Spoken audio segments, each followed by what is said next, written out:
Assalamualaikum warahmatullahi wabarakatuh. Selamat siang dan salam sejahtera bagi kita semua. Selamat datang kami ucapkan kepada seluruh hadirin seminar daring Jakarta Onkologi Weekend yang kali ini memasuki edisi ke-22 dengan mengangkat tema The New Era of Personalized Treatment in HR Positive HER2 Negative Advanced Breast Cancer. Kita mengucap syukur kehadirat Tuhan Yang Maha Kuasa atas kesempatan yang diberikan untuk dapat berkumpul bersama pada hari ini dalam program edukasi rutin yang diselenggarakan oleh Perhompedin Jakarta, kali ini didukung oleh PT Novartis Indonesia. Terima kasih atas kehadiran dan kesediaan dari para hadirin sekalian untuk mengikuti JOWI kali ini. Tidak lupa pula kami berterima kasih yang kami hormati Dr. Ronald Alexander Hukom, spesialis penyakit dalam konsultan hematologi onkologi medik selaku Ketua Perhompedin Cabang Jakarta yang telah berkenan hadir dan akan memberikan sambutan beberapa saat lagi. Yang kami hormati Dr. Hilman Tajudin, spesialis penyakit dalam konsultan hematologi onkologi medik yang akan menjadi moderator acara kita siang hari ini. Yang kami hormati Dr. Norwati Sutandio, spesialis penyakit dalam konsultan hematologi onkologi medik. Dr. Cospiadi Irawan, spesialis penyakit dalam konsultan hematologi onkologi medik. Dan Dr. Lav Girson Gunarsa, spesialis penyakit dalam konsultan hematologi onkologi medik. Ketiga pembicara kita pada sesi siang hari ini. Izinkan saya juga memperkenalkan diri saya sendiri, saya Dr. Albert yang akan bertindak selaku pembawa acara pada siang hari ini. Sebelum saya mempersilakan kepada Dr. Ronald untuk membuka acara secara resmi, kami mengingatkan kembali kepada para hadirin bahwa platform acara webinar pada siang hari ini menggunakan platform Zoom webinar.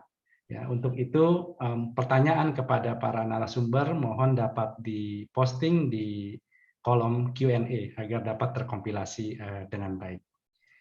Ya, sesi pada hari ini dengan 3 pembicara, untuk detailnya nanti akan disampaikan oleh moderator Dr. Hilman. Baik, untuk mempersingkat waktu, kami persilakan kepada Dr. Ronald Alexander Hukom, spesialis penyakit dalam konsultan hematologi onkologi medik Vinasim, selaku Ketua Perhompedin Cabang Jakarta untuk memberikan sambutan sekaligus membuka acara JOWI ke-22 ini secara resmi. Kepada Dr. Hilman, waktu dan tempat kami persilakan. Pada Dr. Ronald, maaf.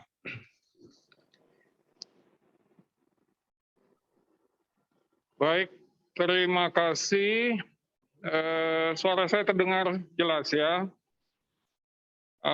Ya ini mohon maaf saya menangkap suaranya mungkin nggak begitu jelas. Tapi ya teman-teman sejawat sekalian, selamat siang. Terima kasih sudah hadir pada acara Jakarta Onkologi Week tanggal 30 Oktober ini. Kita masih saat ini dalam suasana perayaan bulan kanker payudara. Kemarin 28 Oktober itu juga Hari Sumpah Pemuda. Jadi memang tepat sekali topik yang diambil pada siang ini mengenai kanker payudara yang hormon reseptor positif HER2 negatif. Nah, memang dalam beberapa waktu terakhir ini ada cukup banyak obat-obat baru yang kita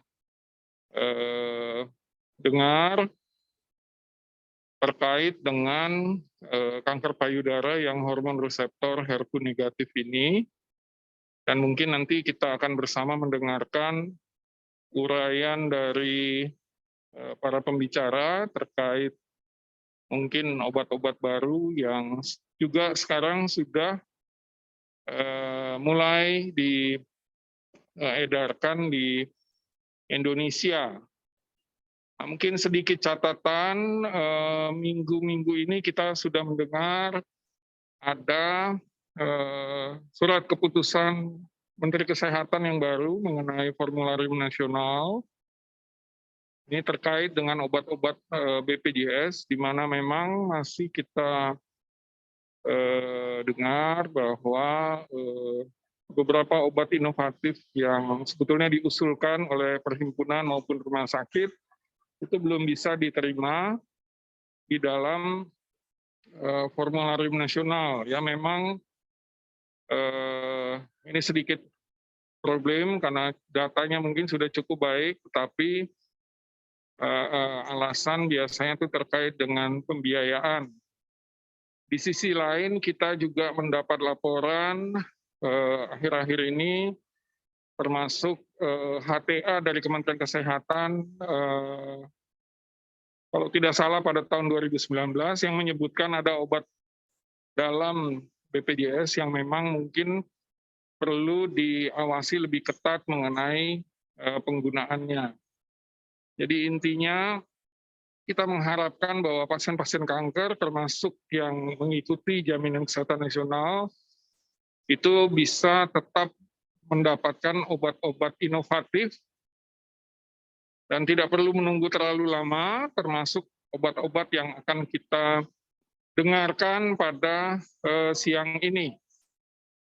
Nah, kita juga mendengar ada rencana dari pemerintah, dari Kementerian BUMN yang akan melakukan kolaborasi dengan pusat kanker yang lebih maju, misalnya dengan Amerika, mungkin juga Kementerian Kesehatan mengusahakan kerjasama termasuk pusat kanker nasional kita ya, Rumah Sakit Darmais dengan juga pusat kanker di Amerika yang kita harapkan realisasinya bisa terlaksana dalam waktu dekat. Dan tentunya kita harus mempersiapkan diri karena masih ada hal-hal yang mungkin harus segera diperbaiki apabila kita memang ingin mencapai taraf pelayanan kanker seperti negara-negara yang sudah lebih maju ini. Jadi sekali lagi, acara pada siang ini tentunya diharapkan bermanfaat untuk kita semua dan atas nama Prohompedin Cabang Jakarta, saya mengucapkan terima kasih pada Dr. Hilman dan para pembicara maupun sponsor untuk bisanya terlaksananya acara pada siang ini. Sekali lagi terima kasih dan saya kembalikan kepada MC. Baik, terima kasih kepada Dr. Ronald Hukom, spesialis penyakit dalam konsultan hematologi onkologi medik, yang telah memberikan opening remarks sekaligus membuka acara Jowi ini secara resmi. Berikutnya kita akan segera memasuki sesi ilmiah yang akan dimoderatori oleh Dr. Hilman Tajudin, spesialis penyakit dalam konsultan hematologi onkologi medik. Berikut izinkan saya sekilas membacakan kurikulum vitae beliau, Dr. Hilman Tajudin, spesialis penyakit dalam konsultan hematologi onkologi medik.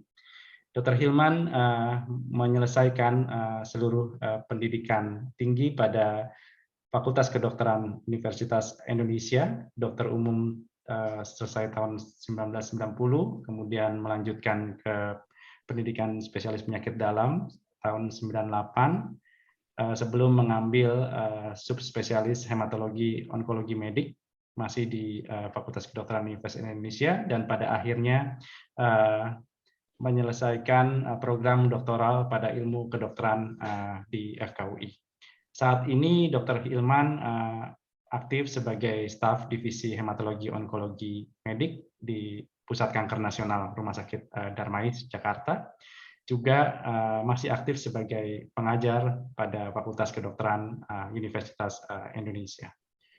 Tanpa berpanjang lebar, kami mempersilahkan kepada Dr. Hilman Tajudin, spesialis penyakit dalam konsultan hematologi onkologi medik, untuk memoderatori sesi ilmiah pada siang hari ini. Pada Dr. Hilman, waktu dan tempat kami persilakan.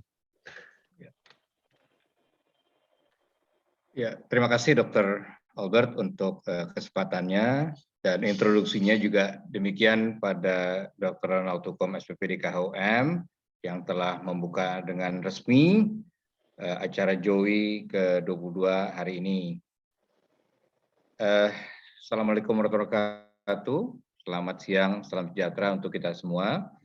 Yang terhormat para guru besar, senior, kemudian di sini ada Dr. Ronald, Dr. Nurwati Sutandio, ada Dr. Kosviadi Irawan, kemudian para kolega saya lihat di sini teman saya Dr. Ralph Gerson dan teman-teman yang lain yang tidak kalah pentingnya, kemudian panitia JOWI yang tentunya sudah dengan susah payah menyelenggarakan acara ini, ada Dr. Toman juga ya, teman Toruan, serta Bapak Ibu yang sangat kami muliakan dan hormati. Terima kasih sekali lagi kami diberikan kesempatan untuk tampil dan mengawal presentasi beberapa kawan. Di sini ada 3 orang pembicara yang amat sangat dahsyat dan penting sekali membawakan topik-topik yang tadi Dr. Ronald sampaikan.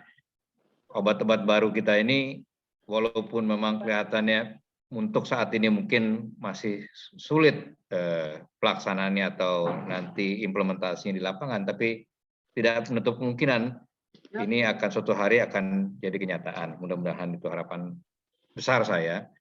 Dan tentunya yang tidak boleh atau tidak kalah penting adalah ilmu kita jangan kalah dengan negara-negara tetangga, di mana nanti pada suatu kesempatan, di mana pandemi ini juga memang sudah mereda, ya kita harapkan kita tidak mengharapkan pasien-pasien akan lari ke negara tetangga, tetapi akan tetap berada di negara kita ini yang kita cintai dan tentunya siap dengan obat-obat yang akan tersedia atau yang telah tersedia. Seperti kata Dr. Albert tadi, saya juga tidak berlama-lama. Saya akan memulai 3 orang pembicara di mana saya akan panggil satu persatu. Yang pertama-tama adalah Dr. Ralph Gerson, kemudian yang kedua adalah Dr. Nurwati Sutandio, yang ketiga adalah Dr. Kosviadi Irawan SPPD KHUM. Saya membacakan sedikit mengenai CV atau kurikulum vitae dari Dr. Ralph. Dr. Ralph adalah seorang dokter lulusan Diponegoro, kemudian beliau melanjutkan pendidikan penyakit dalam di Universitas Indonesia, juga demikian dengan subspesialisasi yang sudah beliau tekuni dan selesai tahun 2017. Saat ini Dr. Ralph aktif sebagai pengajar di Tarumanegara, Universitas Tarumanegara, dan menjadi staff home di MRC3, Mukhtaryadi Comprehensive Cancer Center. Dr. Ralph dalam makalahnya akan membawakan satu judul yang tentu penting dan menarik, yaitu apa nih Dr. Ralph? Saya bacakan ya. CDK4/6 inhibitor and hormonal receptor positive, HER2 negative, advanced breast cancer, recent advances and what's beyond. Waktu Dr. Ralph kita berikan selama 20 menit. Silahkan Dr. Ralph. Ya, terima kasih Dr. Hilman. Sebelumnya saya mengucapkan terima kasih kepada seluruh panitia dan juga saya juga mengucapkan salam kepada senior-senior saya dan guru-guru saya, dokter sekalian, Dr. Nurwati, Dr. Kosviadi, Dr. Hilman, Dr. Ronald. Izinkan saya untuk share screen.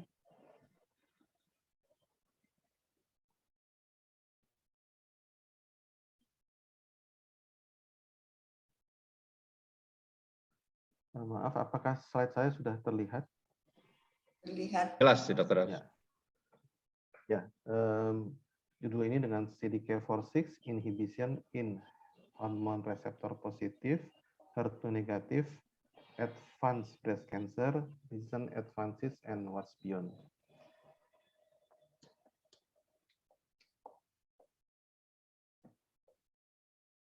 Ya, ini merupakan garis besarnya. Dari presentasi ini, pertama adalah kita melihat bahwa hormon reseptor positif, HER2 negatif pada advanced breast cancer. Lalu kita akan melihat juga CDK4/6 inhibitor bagaimana perbedaan, karena di situ ada 3 CDK4/6, dan kalau memang ada progresif bagaimana selanjutnya. Sebagai data epidemiologi, kita akan melihat bahwa sebagian besar dari breast cancer ini bersifat dari hormon reseptor positif, atau kita juga sering sebutkan sebagai luminal. Luminal dibagi menjadi A dan B dengan berbagai macam subtipenya, yaitu yang ada HER2 dan HER2 negatif dan HER2 positif. Dan luminal ini atau luminal type ini memang sebagian besar dari breast cancer. Ini merupakan dari Globokan bahwa di Indonesia kurang lebih sekitar 58.000 dan 30%-nya terdiagnosis pada 2018. Ini kita lihat median age-nya, bahwa dilihat 62 tahun median age-nya, dan sebagiannya dari ini adalah premenopause ya, dan ini adalah perimenopause, dan tentu sebagian besar postmenopause. Jadi pada hormon reseptor sebagian besar, tapi sebaliknya juga sebagian besar sudah postmenopause. Sedikit mengulangi bahwa modalitas utama dari penanganan breast cancer adalah yang pertama adalah pembedahan, dilanjutkan dengan ada juga radiasi, ada juga endokrin terapi, ya ini adalah sistemik, dan juga ada yang disebut targeted terapi, monoterapi, dan targeted endokrin terapi, dan juga kemoterapi. Ini yang disebut sebagai sistemik terapi, ini yang disebut sebagai localized. Ketika kita memilih treatment, tentu kita harus melihat berbagai macam faktor, lihat usia, komorbid, penyebaran status, node status, kelenjar getah beningnya, dilihat HER2, menopause, dan hormon reseptor. Ini untuk memilih. Dan pada kita lihat khusus pada kekambuhan pada breast cancer. Kalau kita lihat pada HER2 positif, yang asal mulanya mungkin justru menjadi banyak kekambuhan, kalau memang ketika diberikan anti HER2, kita lihat angka kekambuhannya. Dan bagaimana pada HER2 negatif, kalau memang setelah pemberian 5 tahun, inilah terjadi kekambuhan apabila pada HER2 negatif. Jadi pada kedua kelompok ini adanya angka kekambuhan, dan yang sekarang sudah menjadi meningkat. Bagaimanakah kita melakukan treatment pada breast cancer yang hormon reseptor positif? Terutama apabila kita memang baik pada early maupun metastasis, maka yang dianjurkan adalah pemberian maintenance dengan pemberian hormonal terapi. Dan kalau memang didapatkan kekambuhan, kita kenal sebagai endocrine resistance. Nah, endocrine resistance ini kita lihat bahwa kalau pada awal maka akan terjadi kekambuhan, dan kalau ini bisa primer atau sekunder. Demikian pula pada metastasis, kalau ada kekambuhan kita dapat endocrine resistance baik primer maupun sekunder. Dan sekarang ini dengan adanya CDK4/6 inhibitor, kita dapat memakai CDK4/6 ini sebagai first line treatment pada baik adjuvan maupun metastasis. Bagaimanakah atau apakah yang bertanggung jawab terjadinya endocrine resistance tersebut? Berbagai macam tesis yang diuga, yaitu mulai dari estrogen receptor signaling, kehilangan ER-alpha dan mutasi estrogen reseptor alpha, regulasi dari cell cycle, sampai yang nanti akan dibicarakan dalam berikutnya melalui PI3K pathway, dan berbagai macam laporan juga menyatakan adanya signaling yang terjadi mutasi, sampai ada oxidative stress, metabolisme obat, dan berbagai macam pathway lainnya. Untuk mengatasi endocrine resistance pada hormon reseptor HER2 negatif pada breast cancer, berbagai macam Kalau kita melihat jalurnya, ini adalah jalur dari endokrin tersebut, mulai dari androstenedion, testosteron, sehingga terbentuknya estradiol dan melalui reseptor. Lewat reseptor yang pertama lewat fulvestrant, yaitu adalah suatu endocrine receptor down regulation, dan kemudian juga ada juga lewat jalur di sini ada jalur dari HER2 dan EGFR, di sini lewat jalur PI3K fosfatidiltriinase, mTOR dan cyclin D, yaitu lewat CDK4/6. Ini yang untuk mengatasi resistensi tersebut, ini yang lewat jalur CDK4/6 inhibitor. Pada advanced breast cancer, tujuan dari treatment yang diberikan adalah tentu untuk mencegah penyakit dan mencegah komplikasi dari penyakitnya, dan sebagai untuk memperbaiki atau mengurangi keluhan-keluhan pasien, dan tentu saja akan meningkatkan kualitas hidup dan akhirnya akan meningkatkan survival. Ini adalah timeline pemberian obat-obatan atau pemberian treatment pada hormon reseptor positif pada metastasis breast cancer. Mulai awalnya kemoterapi, ditemukannya tamoxifen, letrozol, anastrozol, capecitabine, dan bevacizumab, dan sekarang sudah ada palbociclib, ribociclib, dan abemaciclib. Sebenarnya ada everolimus yang lewat jalur mTOR. Dan sekarang adanya alpelisib, nanti itu dibicarakan oleh Dr. Nur dan Dr. Tosbiadi. Ini adalah bagan signaling dari CDK4/6 inhibitor, baik palbociclib, ribociclib, dan abemaciclib mempunyai jalur yang sama. Ini lewat CDK4/6, yaitu yang lewat cyclin D.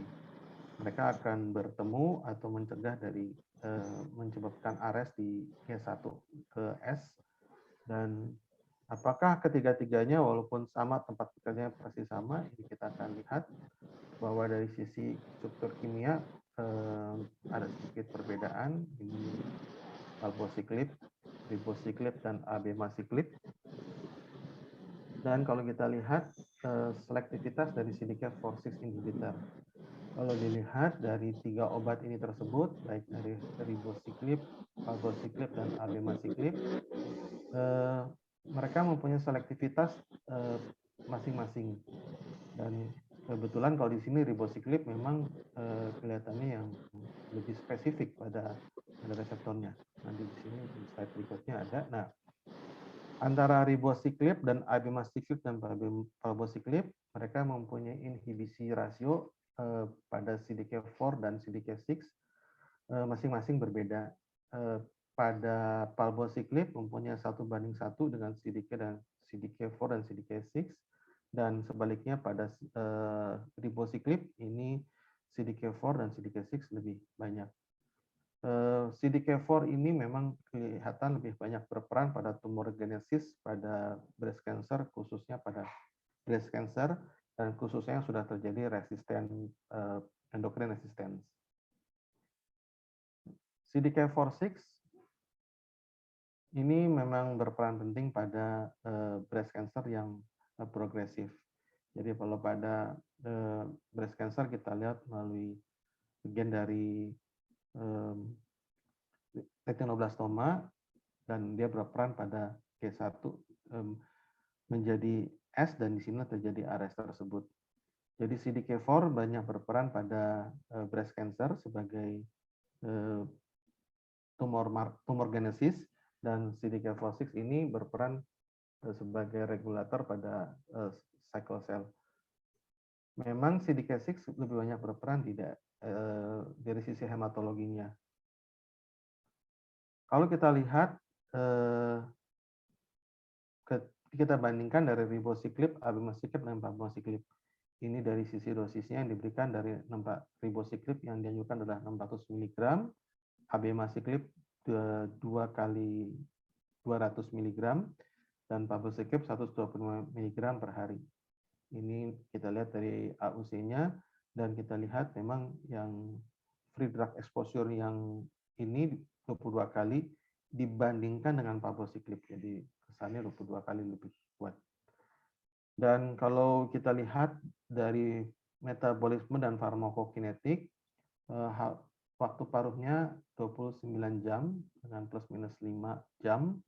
Kalau ribociclib adalah 32 jam plus minus 8 sampai 97 jam, dan abemaciclib 20 jam. Dan kita lihat interaksinya. Interaksinya ini adalah dengan makanan. Kalau bahwa pada kedua obat baik ribociclib dan abemaciclib ini makanan tidak mempengaruhi penyerapan, sedangkan kalau pada palbociclib dengan adanya makanan kelihatannya membuat terganggu. Dari sisi dosis, mereka mempunyai varian, yaitu pada palbociclib ada sediaan 125, 100, dan 75 mg. Kalau pada abemaciclib 200, 150, 150 mg, sedangkan kalau pada ribociclib satu sediaan 200 mg, tetapi memang dosisnya 600 mg. Jadi mereka memang masing-masing menyediakan obat apabila terjadi harus adjustment dosis. Ketiga-tiganya metabolismenya di hati, sehingga masing-masing kita harus mempunyai pertimbangan kalau memang ada gangguan hati dari mulai ringan sampai berat. Bagaimanakah pemberiannya? Kalau kita lihat bahwa status dari menopause menjadi penting dalam pemilihan. Karena kalau kita lihat pertama dari mulai pre atau perimenopause yang dilakukan oleh pemberian CDK4/6 inhibitor dikombinasi dengan non-steroid aromatase inhibitor atau tamoxifen yang akan diberikan agonis LHRH ini pada studi Mona Lisa 7. Sedangkan pada post-menopause ini kelihatannya juga lebih lengkap studinya, yaitu CDK4/6 plus non-steroid aromatase inhibitor. Ini yaitu studinya Mona Lisa 2, Paloma 2, dan Monarch 3. Dan CDK4/6 inhibitor ini dengan plus fulvestrant ini pada Mona Lisa 3, Paloma 3, dan Monarch. Mona Lisa ini memang studi dari ribociclib. Monarch ini adalah studi dari abemaciclib. Paloma adalah studi dari palbociclib. Ini kita lihat dari perbandingan berbagai macam studi CDK4/6 inhibitor dan lihat dari populasinya. Pertama dari Mona Lisa 2, yaitu diberikan ribociclib dengan letrozole, ini pada post-menopause. Dan kita lihat sebelum ini dia adalah tidak atau belum pernah diberikan kemoterapi sebelumnya pada advanced breast cancer. Monarch 3, abemaciclib dengan aromatase inhibitor, ini post-menopause sama, di sini juga belum diberikan kemo. Paloma 2 ini palbociclib dengan letrozole, ini post-menopause dan sama juga belum diberikan kemo. Dan sebaliknya pada Mona Lisa 7 ini yang memasukkan pre dan perimenopause kombinasi, dan mereka membandingkan dengan placebo. Dan pada Paloma 3 dan Monarch 3 kita lihat sama-sama pre dan peri, ini diberikan pada pertama dengan sudah yang ini belum pernah kemo, jadi sebagai first line setelah terjadi metastasis.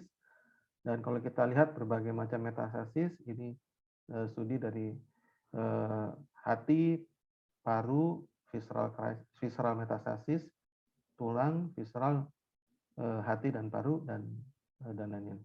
Kalau kita lihat dari sini, berbagai macam studi memang memasukkan bahwa metastasis sudah dimasukkan dalam studinya. Dan treatment ada yang di sini naive endocrine therapy, dan studi yang lain bahwa ini sudah pernah menjalani endocrine therapy. Kita lihat perbandingan juga CDK4/6 inhibitor bervariasi dengan definisi dan inklusi kriteria untuk sebelum endocrine therapy. Mona Lisa 2 kita lihat bahwa ribociclib dia belum diberikan terapi ya, dan kalau sudah kekambuhan masuk. Dan kita lihat di kelompok ini baik Mona Lisa, Monars 3, Paloma 2, Mona Lisa 7, dan Mona Lisa 3 ini mempunyai kelompok pasien yang sama. Sedangkan pada Monars 2 dan Paloma 3 ini diberikan pada kekambuhan atau kurang 12 bulan setelah neoadjuvan dan kekambuhan setelah menjalani endokrin terapi. Dan yang pada pre dan perimenopause ini diberikan goserelin, ini hanya pada Mona Lisa 7. Ini hasilnya pada CDK4/6 inhibitor postmenopause hormon reseptor positif HER2 negatif advanced breast cancer untuk dilihat pada dari sisi progression free survival. Baik dari sisi Paloma 2, Mona Lisa 2, Monars 3 dan Mona Lisa 3 mereka memberikan hasil yang baik. Artinya terdapat perbedaan yang signifikan palbociclib plus letrozole versus placebo dan letrozole, abemaciclib pada Monars 3 abemaciclib dikombinasi dengan non-steroid aromatase inhibitor versus dengan placebo dan non-steroid aromatase inhibitor. Pada Mona Lisa 2 ribociclib dengan letrozole versus letrozole, dan pada Mona Lisa 3 ribociclib dengan fulvestrant dan dibandingkan dengan fulvestrant. Pada keempat-empatnya menunjukkan hasil yang berbeda signifikan dengan pembandingnya. Bagaimana dengan CDK4/6 inhibitor premenopause hormon reseptor positif HER2 negatif advanced breast cancer F dilihat dari PFS. Ini pada studi premenopause Paloma 3, Monars 3 dan Mona Lisa 7. Lalu kita lihat pada Paloma 3 palbociclib dengan fulvestrant, dan pada Monars 2 abemaciclib dengan fulvestrant. Kalau pada Mona Lisa 7 ribociclib dengan tamoxifen atau non-steroid aromatase inhibitor dan goserelin. Dengan hasilnya terdapat perbedaan, tapi pada ininya signifikan pada Mona Lisa 7. Dan kalau dilihat dari sisi hazard rasionya yang signifikan bahwa pada Mona Lisa 7. Lalu kita lihat follow up pada overall survival data pada phase 3 CDK4/6 inhibitor. Yang kita sudah mendapatkan hasilnya yaitu pada studi Mona Lisa 2, Monars 3, Mona Lisa 3, Mona Lisa 7 dan Monars 2 dan Monars 3. Dari studi-studi yang saya sebutkan tadi, ini sudah mendapatkan hasil sehingga didapatkan hasil studi overall survival-nya.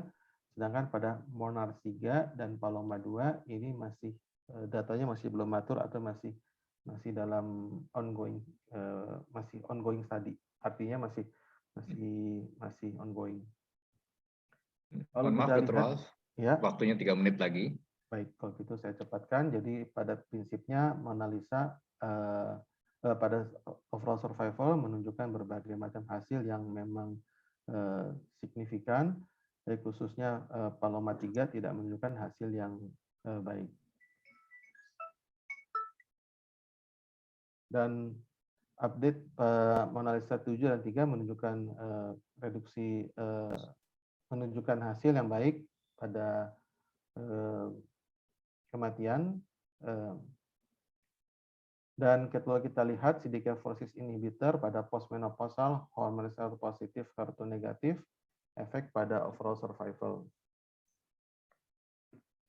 Paloma 3 dan Mona Lisa dan Mona Lisa 3 dan Monars 2 ini menunjukkan bahwa masing-masing mempunyai perbedaan yang signifikan dari overall survival-nya. Ini saya lanjutkan. Dan bagaimanakah kita akan memilih ketiga dari CDK4/6 ini? Pertama, kalau kita dari studinya pre dan postmenopause ya, tentu kita akan melihat dari studi Monalisa 7 dengan ribosiklib. Dan kalau pada studi yang lain kita dapat lihat sebagai pembandingnya kalau abemaciclib dengan fulvestrant sudah ada studinya, dan kalau palbociclib kita bisa mengkombinasi dengan aromatase inhibitor. Dan pada postmenopause kita juga bisa memberikan ketiga-tiganya, baik dari abemaciclib, palbociclib, dan ribociclib. Jadi satu, kita bisa melihat dari status menopause-nya, yang kedua kita bisa melihat dari kombinasinya. Bagaimana atau peran dari CDK4/6 inhibitor ini? Satu, memang ada berbagai macam teori yang mengatakan bahwa CDK4/6 ini memberikan antigen presentasi, meningkatkan sel kanker menjadi meningkatkan antigen dan meningkatkan kemokin, dan menurunkan di CDK inhibisi menurunkan proliferasi T sel dan meningkatkan aktivasi sel T. Sehingga ada kemungkinan bahwa peranan CDK4/6 ini dalam sistem imun atau meningkatkan sebagai imunomodulator. Ini yang tadi masih sudah. Dan kalau kita lihat bahwa CDK4/6 ini masing-masing mempunyai perbedaan efek samping. Karena masing-masing mempunyai inhibisi yang berbeda di CDK4 dan CDK6, sehingga akhirnya mempunyai efek samping yang berbeda. Sebagai contoh bahwa pada palbociclib banyak berperan pada supresi dari bone marrow, dan sebaliknya juga pada ribociclib mirip dengan palbociclib, dan abemaciclib juga lebih banyak dari diarenya. Ini sebagai tabelnya. Pada palbociclib neutropenia dan ribociclib sama, yaitu neutropenia, dan abemaciclib lebih rendah, dan kedua-duanya ada trombopenia, dan ribociclib dikatakan lebih sedikit dibandingkan palbo. Abemaciclib juga sedikit, tapi pada diare lebih banyak menonjol pada abemaciclib. Sedangkan pada gangguan hati, palbo lebih rendah dibandingkan ribociclib dan abemaciclib, dan pada abemaciclib meningkatkan kreatinina lebih tinggi. Kedua kelas palbociclib dan ribociclib sindroma QT lebih panjang, dan ada kejadian kecil VTE, emboli embolism, lalu abemaciclib dan palbociclib. Ini sebagai salah satu kita kalau memilih CDK4/6 mulai dari neutropenia dan diare, kejadian tromboemboli dan transaminitis, dan lihat dari sindrom bronkitis, kita harus hati-hati. Saya akan sedikit sebelum slide terakhir. Ini adalah kontinum dari hormon reseptor positif dan advanced breast cancer. Kalau kita lihat, kita bisa memberikan endokrin terapi dengan melanjutkan dengan endokrin terapi dikombinasi dengan CDK4/6 inhibitor. Atau kita bisa tetap meneruskan endokrin terapi, atau kita menggantikan CDK4/6 inhibitor, atau endokrin terapi kita mengganti endokrin yang lain, dan yang baru ini adalah PI3K dengan mTOR inhibitor sebagai kontinum apabila terjadinya progresi dari CDK4/6 inhibitor. Ini salah satu bagan yang memang sudah mulai ada di ESMO. Kalau misalnya dia memang sensitif dari endokrin, dapat diberikan endokrin terapi, dan kalau memang diberikan non-steroid aromatase inhibitor dikombinasi dengan CDK4/6, maka kita dan sudah mengalami progres, kita lihat dari PI3KCA, dan kalau memang itu diberikan fulvestrant plus everolimus dan alpelisib. Ini dari bagan yang sudah dari ESMO. Ini berbagai macam studi, nanti mungkin oleh Dr. Jos dan Dr. Nur akan lebih detail. Ini sebagai summary, memang bahwa ada suatu paradigma yang berubah dari hormon reseptor positif, HER2 negatif, advanced breast cancer. Dan ini semua pada pre- dan postmenopausal pasien dan CDK4/6 inhibitor. Dan jadi pemberian kombinasi CDK4/6 inhibitor dan endocrine terapi ini merupakan dapat digunakan sebagai first line, dan memang terdapat perbedaan dari CDK4/6 inhibitor yang kita lihat dari preclinical dan clinical evidence, dan berdasarkan Mona Lisa, pemberian ribociclib pada endocrine terapi menunjukkan hasil yang baik-baik dari progres PFS maupun juga dilihat dari overall survival. Dan kita harus melihat dari studi apakah dia sudah pernah dapat kemo atau belum. Kita harus melihat dari status menopausalnya, lihat dari dia termasuk endocrine sensitif dan intrinsic subtype. Dan kita masih perlu untuk melihat kalau terjadi progresif dari CDK4/6 bagaimana, dan kita juga sekarang masih menunggu hasil apabila CDK4/6 ini diberikan pada early breast cancer. Sekian dan terima kasih presentasi saya. Baik, terima kasih Dr. Ralf untuk presentasi yang menarik. Memang kata kuncinya yang mau disampaikan oleh Dr. Ralf bahwa pada saat ini terdapat unmet needs ya, yang ingin dicoba ditutupi dengan beberapa senjata yang kita sudah punya, ya khususnya untuk status hormonal yang hormon reseptor yang positif tapi HER2 yang negatif, dengan mempertimbangkan status menopause dan juga berbagai macam kombinasi obat, entah obat yang memang sudah mapan atau obat-obat yang saat ini dalam uji coba atau memang akan digunakan pada masa yang akan datang. Baik, saya tinggalkan atau kita tinggalkan Dr. Ralf, kemudian kita akan masuk ke sesi berikutnya. Sesi berikutnya nanti akan dibawakan oleh pembicara yang tidak kurang menariknya. Dr. Nurwati akan membawakan makalah, nanti saya akan bacakan, tetapi saya akan bacakan dulu mengenai CV-nya beliau.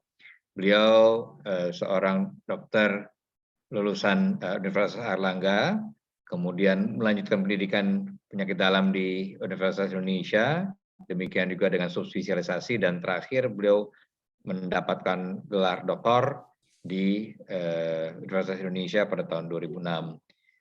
Saat ini beliau adalah pengajar aktif di FKUI dan Rumah Sakit Kanker Darmais, juga menjadi staf medik fungsional. Dr. Nurwati akan membawakan makalah yang berjudul PI3K-CA in hormonal receptor positive, HER2 negative advanced breast cancer, mutation matter. Dr. Nurwati, waktu dan tempatnya dipersilahkan 20 menit. Silahkan, Dr. Nurwati. Ya, terima kasih, Dr. Hilman.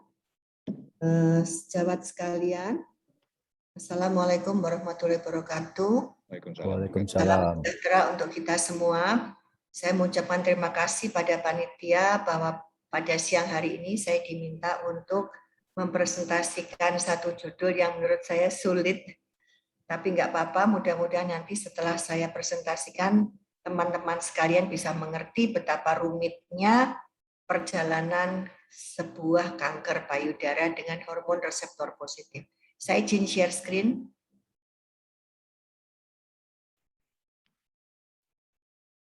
Sudah kelihatan, Dok?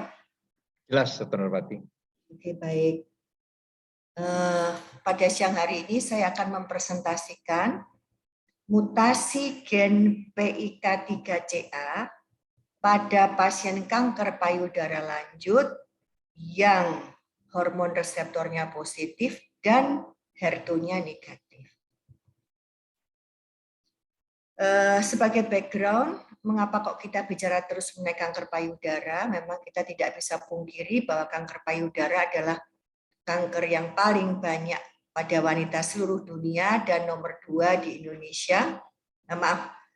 Seluruh dunia dan juga di Indonesia, dan merupakan penyebab meninggal yang kedua setelah kanker serviks dan kanker paru. Setelah kanker paru. Usia yang tinggi, usia yang lanjut merupakan faktor risiko, demikian juga hormon.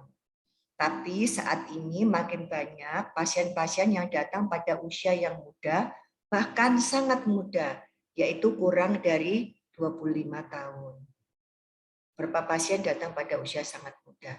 Dan di Indonesia biasanya pasien datang pada stadium lanjut.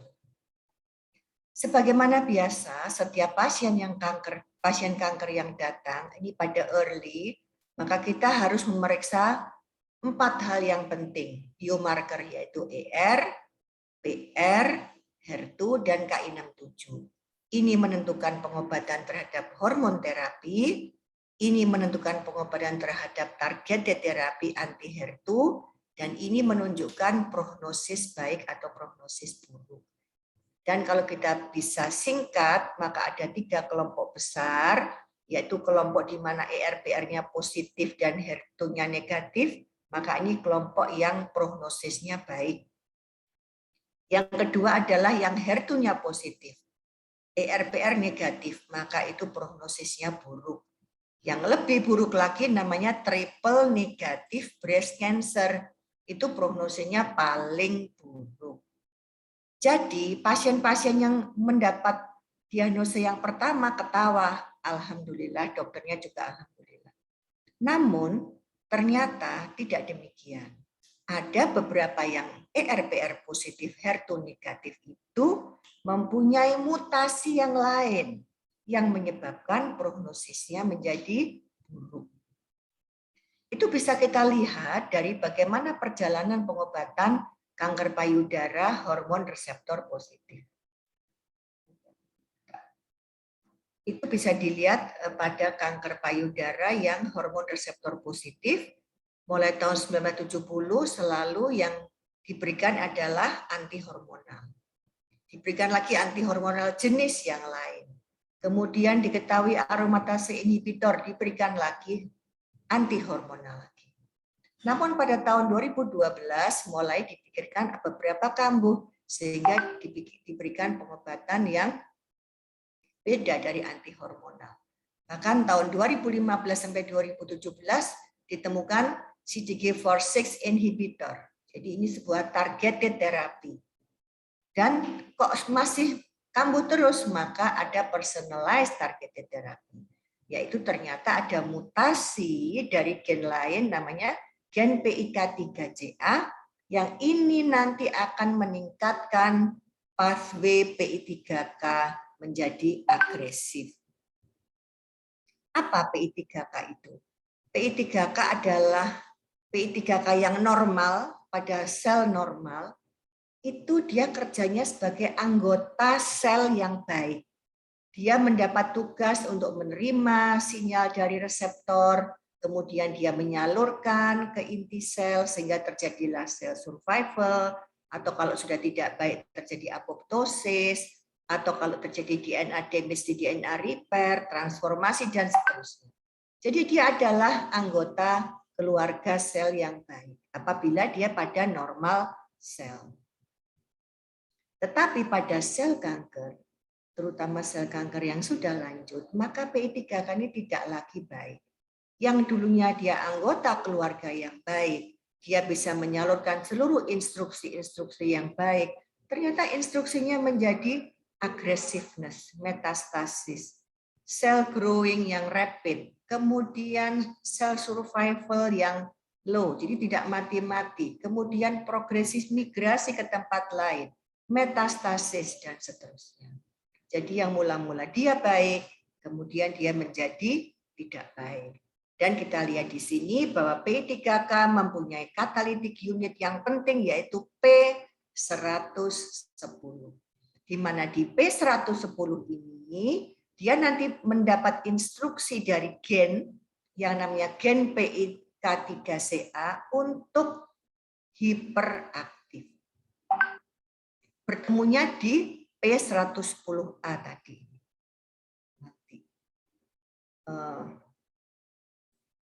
Kemudian kita lihat PIK3CA. Apa PIK3CA itu? PIK3CA itu adalah sebuah gen.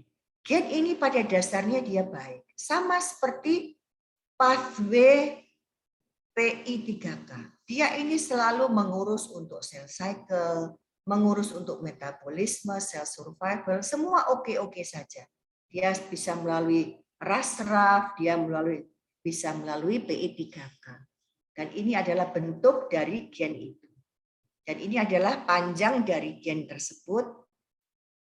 Dan dia mempunyai kinase-kinase yang nanti ini yang terjadi mutasi. Nah, kita lihat di sini ternyata gangguan dari PI3K tidak hanya mutasi, tetapi juga ada gen amplifikasi. Mutasi ada di helical domain di sini. Dan ini ternyata 18-40% mutasi dari gen PIK3CA. Tidak sedikit. Jadi pasien-pasien dengan hormon reseptor positif HER2 negatif mempunyai 18-40% mutasi. Sedangkan yang lain adalah amplifikasi. Ini kita lihat penelitian fase 3 dari beberapa penelitian, bisa diambil dari tumor tisu atau plasma. Ternyata mutasi PIK3 ini antara 20-40%, cukup tinggi pada pasien-pasien dengan hormonal reseptor positif. Sehingga pada pasien-pasien yang advance pun selain diperiksa ER, PR, HER2, dan KI67 harus diperiksa mutasi yang lain. Diperlukan additional biometric investigation. Dan sore hari ini kita berbicara mengenai mutasi dari PI3K ini yang akan berdampak progresivitas dari penyakit. Sebetulnya banyak sekali biomarker yang sudah diteliti untuk advanced breast cancer, namun pada sore hari ini kita bicarakan satu, yaitu PI3K. Pada advanced breast cancer, PIK3CA mutasi ini berperan pada PI3K pathway. Namanya hampir sama ya, ini pathway-nya. Jadi ini gennya. Jenderalnya memerintahkan anak buahnya untuk hiperaktif. Coba kamu hiperaktif sehingga terjadi progresi dari kanker itu. Dan progresi ini banyak pada jenis invasif lobular dan tidak banyak pada invasif duktal karsinoma.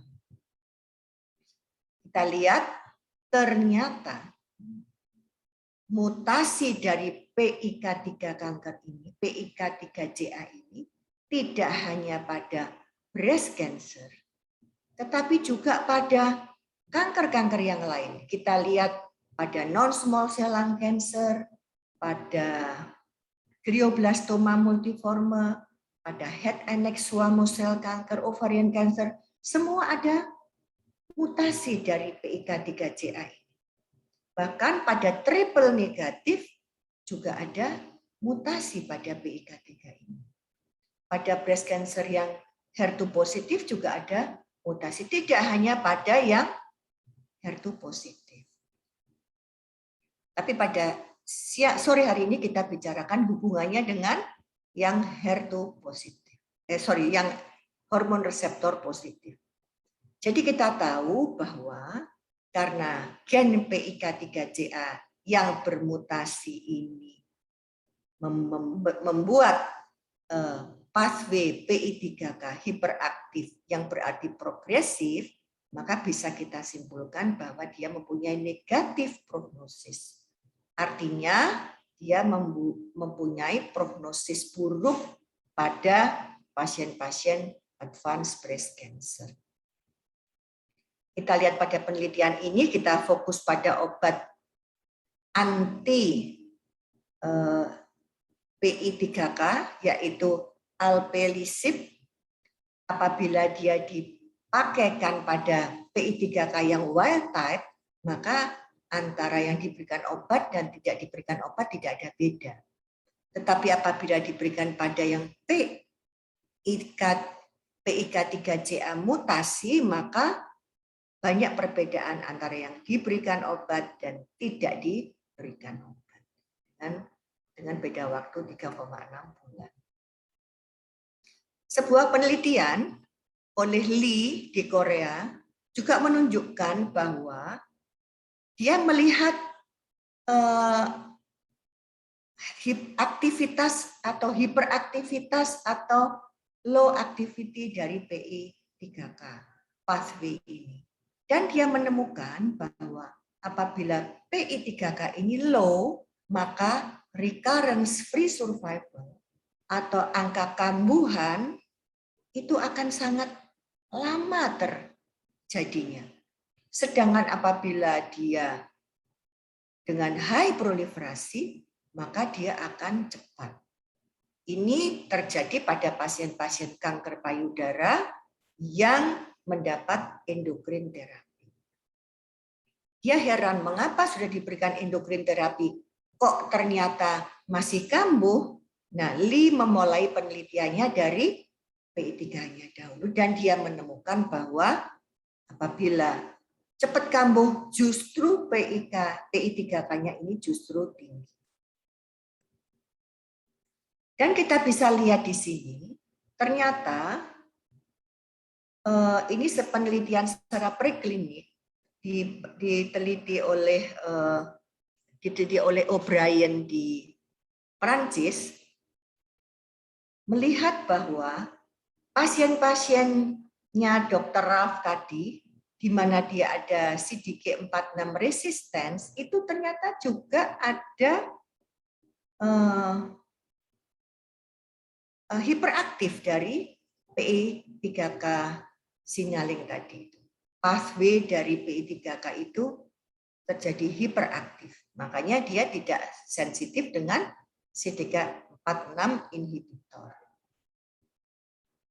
Sehingga PI3K activity ini mempunyai efek terhadap respons tidak responsnya obat antihormonal tadi. Seperti kita lihat pada gambar A di sini. Pada saat dia ada mutasi dan pada saat ada mutasi pada PIK3CA, maka PI3K hiperaktif. Karena hiperaktif, jalur ini sangat ramai, sangat hiperaktif. Dan ini akan memblok KMT2D. KMT2D ini adalah orang yang membuka jalan agar supaya estrogen reseptor elemen pada gen estrogen reseptor elemen dibuka, sehingga obat-obatan dapat masuk dan langsung masuk ke titiknya.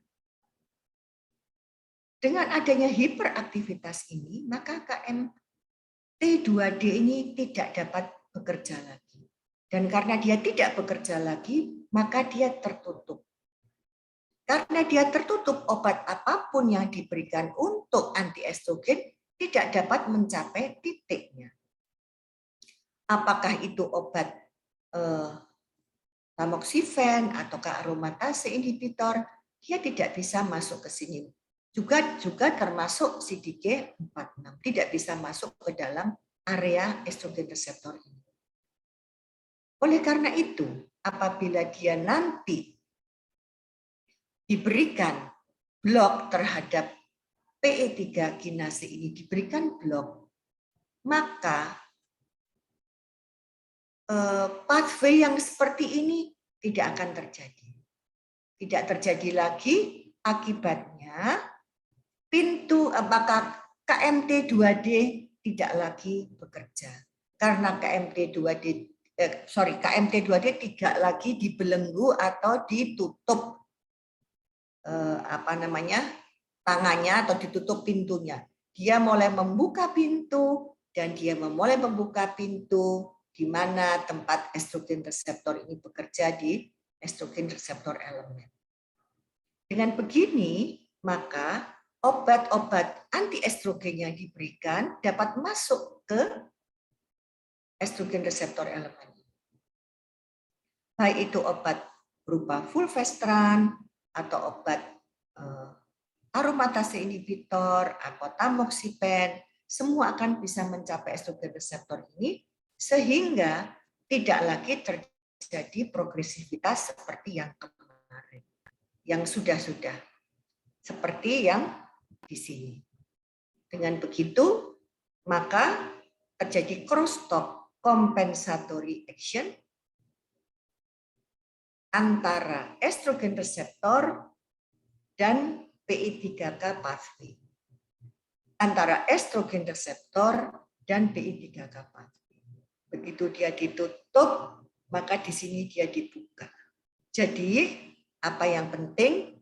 Yang penting adalah selain diberikan estrogen, anti-estrogen reseptor atau anti-estrogen, harus juga diberikan anti-PI3 kinase. Sehingga pathway yang ini tidak terjadi lagi atau pathway yang ini dapat kita hindari. Ini adalah bagaimana sebenarnya rumitnya sel kanker. Ini belum terlalu rumit. Ada lagi yang lebih rumit. Jadi terjadi crosstalk antara berbagai macam. Tapi akan saya singkat hari ini. Saya sudah izin dengan moderator bahwa saya akan membuat presentasi saya ini mudah diterima dan bisa mengerti apa yang disampaikan karena ini adalah hal baru. Sehingga pengobatan yang paling baik adalah pada estrogen reseptor positif, obat yang paling baik adalah diberikan antiestrogen atau memblok estrogen atau diberikan exemestan yang memblok terjadinya estrogen atau diberikan obat yang memblok estrogen menempel pada reseptornya, apapun obat yang diberikan oleh estrogen apabila pada advanced breast cancer terbukti ada mutasi pada gen PIK3CA, maka harus diberikan anti PI3K, yaitu obat-obatan alpelisib, buparlisib, piclilisib, dan tasilisib. Obat-obatan ini dapat memblok bekerjanya PI3K dan membuka jalan bagi mereka untuk masuk ke dalam estrogen reseptor elemen di bawah. Sehingga kita dapat menghentikan angiogenesis, menghentikan tumor growth dan proliferasi, dan akhirnya pasien menjadi respons kembali dengan obat-obatan, tumornya menghilang, metastasenya menghilang, dan pasien menjadi baik kembali. Sebagai kesimpulan, maka kita sekali lagi disampaikan bahwa gen PIK3CA yang bermutasi mengakibatkan pathway PI3K menjadi hiperaktif. Hati-hati apabila pathway PI3K ini beraktif, karena apabila dia hiperaktif, maka ini berarti terjadi progresi pada kanker tersebut. Sehingga kita bisa simpulkan apabila terjadi mutasi pada gen PIK3CA, maka ini sama saja berasosiasi dengan prognosis yang buruk. Dan terjadi crosstalk atau pembicaraan antara estrogen reseptor dan PIK3 signaling pathway. Antara mereka berbicara, akhirnya salah satu tidak bisa bekerja karena diblok oleh PIK3 signaling pathway tadi. Oleh karena itu diperlukan dual inhibisi, yaitu yang satu memblok PI3K dan satu lagi memblok estrogen reseptor. Sehingga kondisi pasien jadi lebih baik dan survival dapat kita capai sehingga terjadilah very long survival.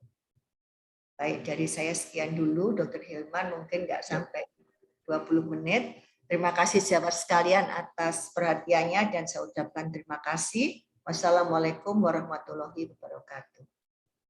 Waalaikumsalam warahmatullahi wabarakatuh. Terima kasih banyak Dr. Nurwati untuk penyampaiannya yang kelihatannya walaupun singkat tetapi amat sangat jelimet. Jadi kalau istilahnya si Bruce Willis tuh kalau kita suka nonton ya, ini film Die Hard ini.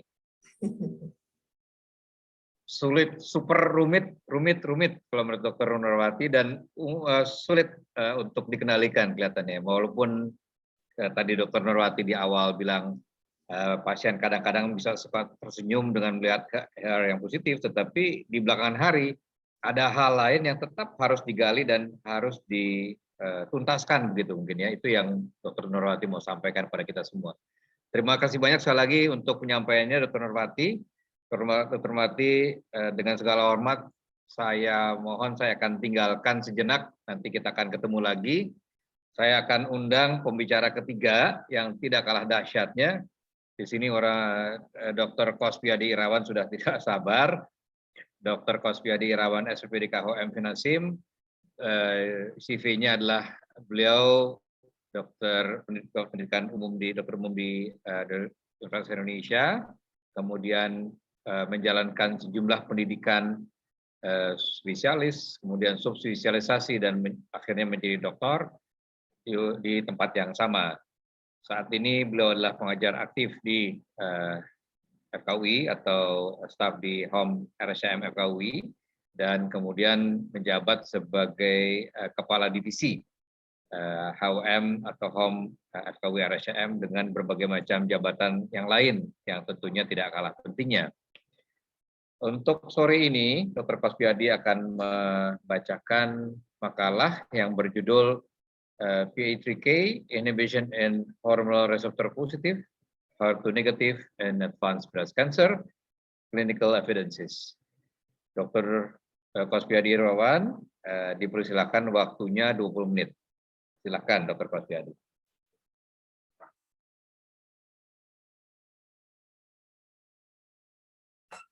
Baik, terima kasih.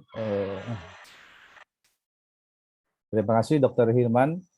Assalamualaikum warahmatullahi wabarakatuh, dan terima kasih juga pada panitia dan Perhimpunan Jaya yang sudah mengundang saya untuk hadir dalam forum ilmiah yang saya rasa sangat bermakna ini dengan tadi berbagai topik-topik yang menarik. Apakah sudah ada di tayangan, Dr. Hilman? Jelas, Dok. Baik, topik yang akan saya sampaikan, mau terima kasih pada Dr. Nurwati yang sudah sangat membantu dengan pemaparannya tadi.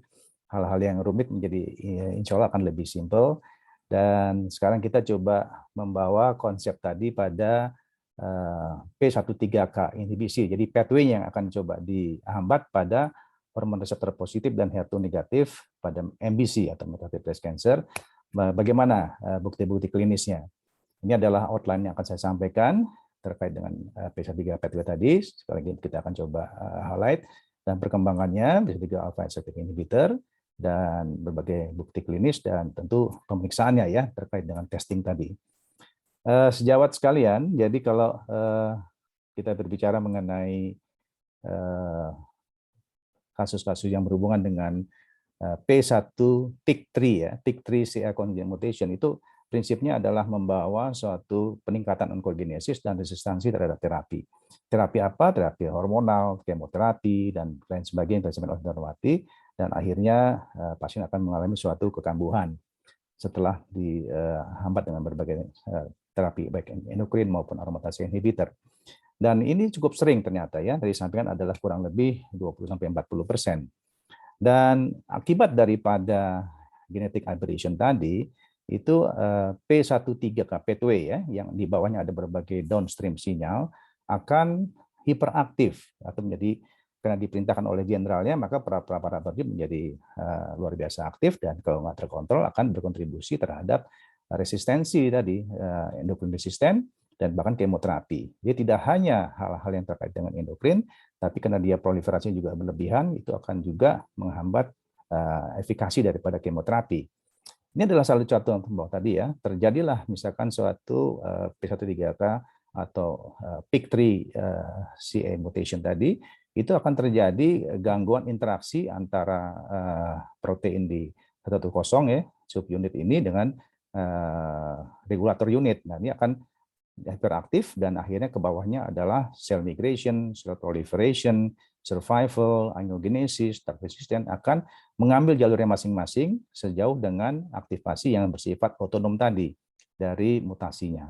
Akibat daripada P13 pathway yang hiperaktif ini, yang khususnya sekarang ini sangat dipengaruhi oleh alpha isoform ini, itu pasien-pasien yang mutasi maupun wild type berbeda sekali median overall survival-nya. Tadi Dr. Smith sudah menyampaikan bahwa datanya menunjukkan kalau dia ada mutation 19,6 bulan secara keseluruhan dan 23,5 bulan pada yang wild type.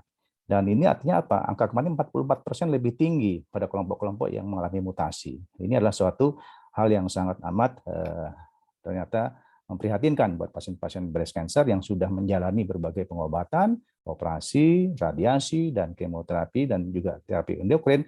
Ternyata di ujung hari tahun ke-5, tahun ke-berapa menjadi relapse.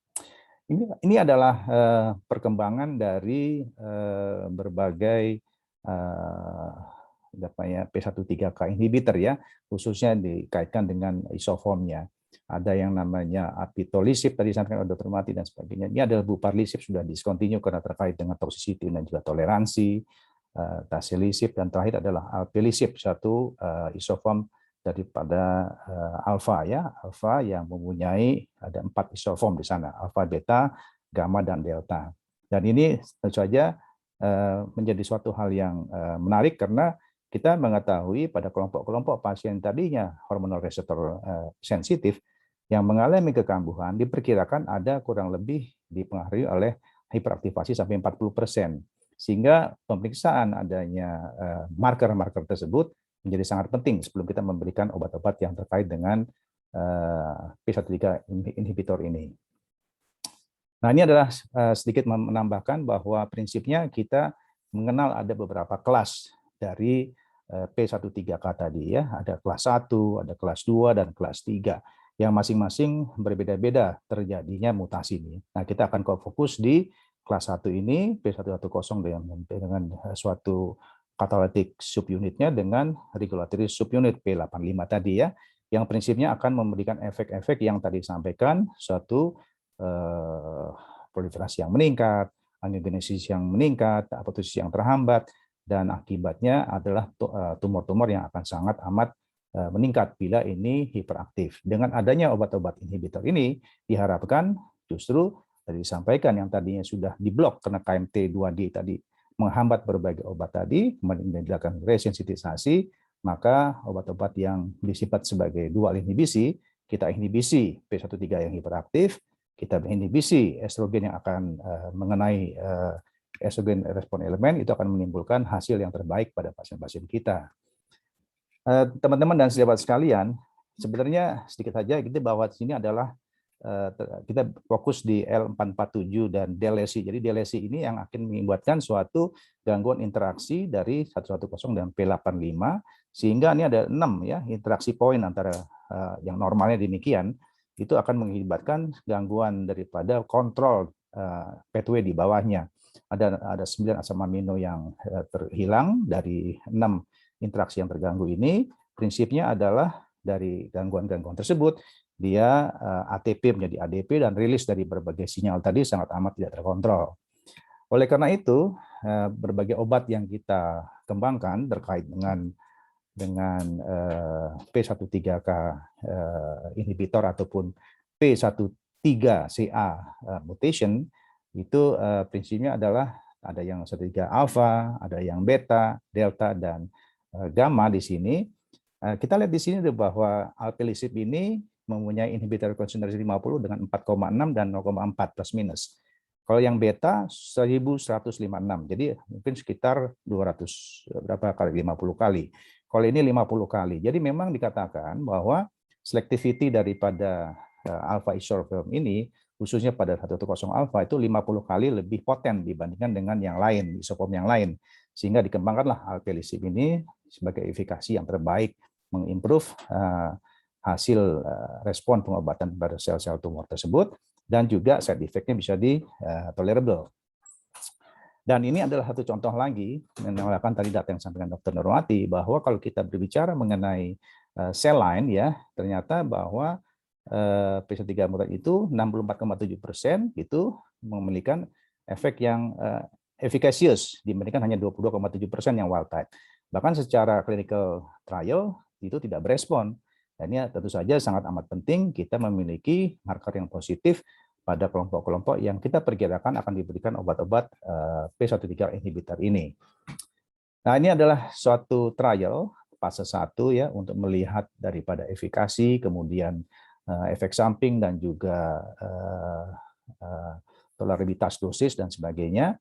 Dengan dose escalation dari 300 mg sampai dengan 400 mg, populasinya adalah yang sudah dibagi antara yang altered maupun yang wild type dan sudah dapatkan pengulangan sebelumnya dan mengalami progresivitas. Kita lihat di sini pada kelompok-kelompok yang mengalami mutasi itu antara 29 sampai 53% ya pada ORR-nya, dan stabilisisnya antara 80% dan CBR adalah 45%. Tapi kalau kita bicara yang wild type tidak ada responnya, dan MTD-nya adalah 400 mg. Sehingga ini menjadi suatu hal yang menarik buat kita bahwa dari sini tentu akan meningkat pada fase 3. Fase 3-nya adalah SOLAR 1. Ini adalah suatu pivotal fase 3 yang membandingkan antara alpelisib 300 mg plus fulvestrant 500 mg di D1, D15 dan D29 di situ. Kemudian di tiap 4 minggu kemudiannya dengan placebo fulvestrant di sini. Dengan pasien-pasien yang mana? Pasien yang men atau postmenopausal woman positif ya, dan HER2 negatif, recurrence progressive on after prior AI. Jadi ada AI di sini ya, maka mereka memilih fulvestrant. Kenapa nggak di sequence menjadi AI yang lain? Datanya belum ada. Nah, dengan demikian kita kalau sudah terjadi suatu progresi pada AI, maka pertimbangan kita adalah kemungkinan sangat besar adalah dia ada P13 statusnya positif, baik dari fresh tissue maupun dari bank jaringan yang sebelumnya. Kemudian dibandingkan yang mutan dan non-mutan, dia adalah PFS-nya sebagai primary endpoint, dan sekundernya adalah sedemikian ini, OS, PFS, dan non-mutan, PFS mutation pada ctDNA ditambahkan sebagai bagian, OS pada non-mutan cohort. Ini adalah menarik sekali di sini, non-mutan dan non-mutan dibandingkan dengan mutan, OS-nya, dan clinical benefit rate-nya. Dan yang hasilnya adalah menunjukkan bahwa pada SOLAR 1 tercapailah yang namanya primary endpoint, jadi PFS. Jadi progression free survival pada kelompok-kelompok yang mutan, yang mutasi tadi, mencapai 11,0 bulan berbanding hanya 5,7 bulan yang placebo plus fulvestrant. Pada pasien-pasien yang mana? Pasien-pasien yang sudah mengalami progresivitas on atau after aromatase inhibitor.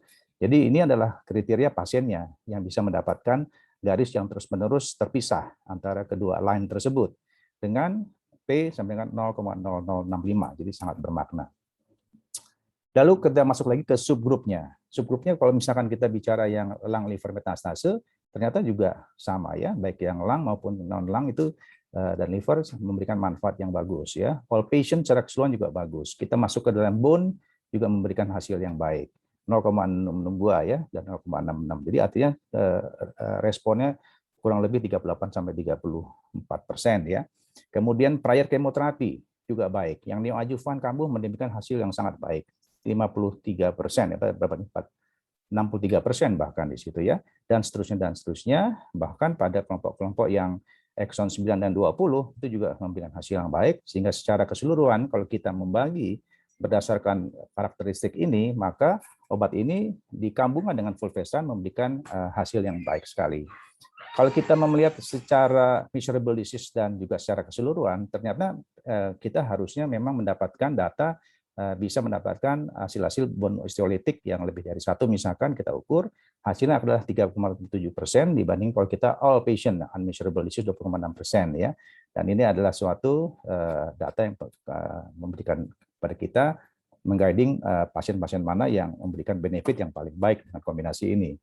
Dan kalau kita bicara lagi tentang hal yang overall survival, maka meskipun secara statistik kaplan-Meier tidak bisa melewati O'Brien-Fleming efikasi, ya, ini memang cuma 0,5 tidak bermakna, tapi angkanya perbedaannya mencapai di sini median overall survival 7,9 bulan.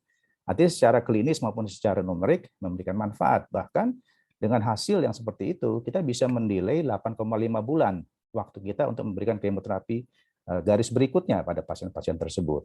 Artinya 38% kita bisa menunda kemoterapi yang kadang-kadang memang ditakuti oleh pasien. Sejawat dan teman-teman sekalian, kalau kita juga bicara mengenai visceral metastase, kita mengatakan bahwa seperti liver, kemudian ada di tempat-tempat lain itu ada terjadi pada 63,9% pasien-pasien dengan luminal breast cancer, di mana kita mendapatkan di sini juga hasilnya baik, ya kan? Ada prolong daripada keduanya dibandingkan dengan 14,4 bulan. 14,4 bulan ini adalah pada kelompok yang mengalami visceral metastase. Lalu juga di sini adalah bicara lagi dengan ctDNA. ctDNA adalah konten DNA yang dilepaskan oleh sel-sel tumor yang sudah nekrotik, ya sudah nekrotik masuk ke dalam sirkulasi dalam darah, kemudian dilakukan pemeriksaan dengan PCR ataupun dengan kit Qiagen tadi yang disampaikan Dr. Nurwati, itu akan memberikan juga pada yang high level of misalnya yang bad prognosis itu menjadi hasil di sini. PFS-nya adalah 10,9 berbanding 3,7. Ya, tadi kan di atas 11, sekian ya, di sini 3,7 ya. Over survival juga bagus nih. Median survival ada 34,4 bulan berbanding 25,2 bulan. Jadi artinya apa? Ada improvement 9,2 bulan meskipun tidak secara statistiknya bermakna, kira-kira demikian.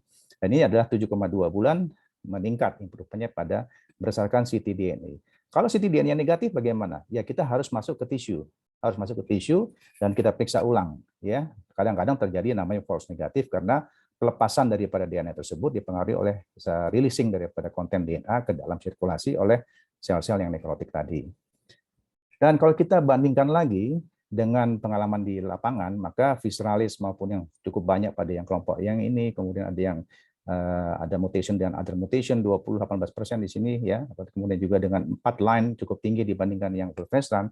Kembali kombinasi alpelisib fulvestrant bisa mengatasi berbagai karakter lapangan tadi. Jadi sejawat bisa mendapatkan di sini median real world PFS-nya adalah 6,5 berbanding 4,1 bulan. Jadi dengan demikian ini menunjukkan hasil yang menjanjikan buat kita kalau kita bekerja dengan data yang dan guiding yang sudah disepakati. Dan ternyata daripada pasien-pasien yang respon pada pemberian kombinasi alpelisib dan fulvestrant ada 30,2% itu mengalami long term disease control. Artinya dia 18 bulan lebih tidak ada event.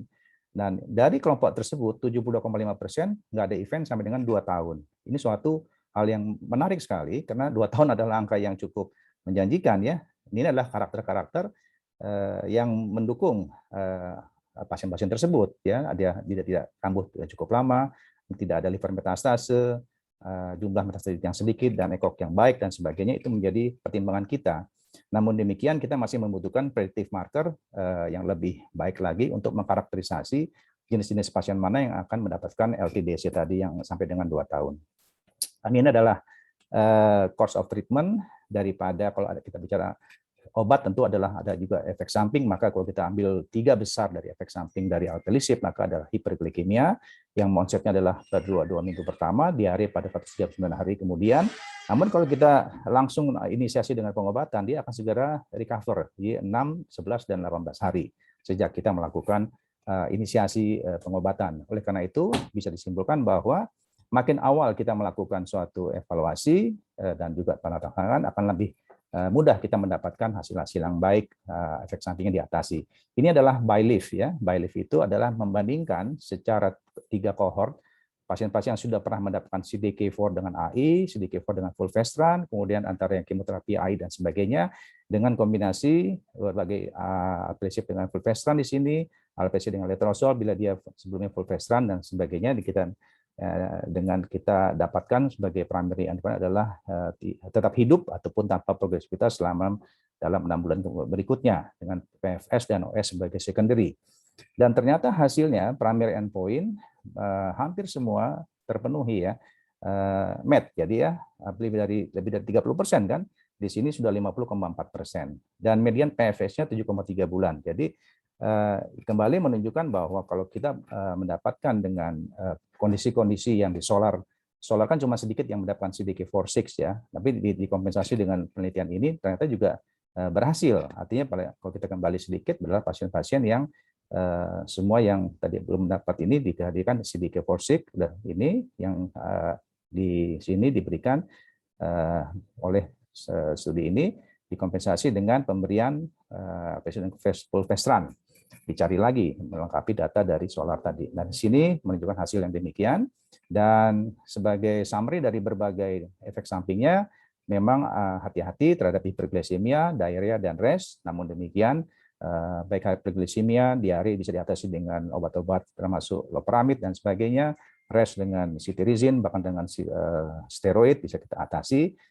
Secepatnya segera akan respon dalam waktu minggu-minggu pertama pengobatan.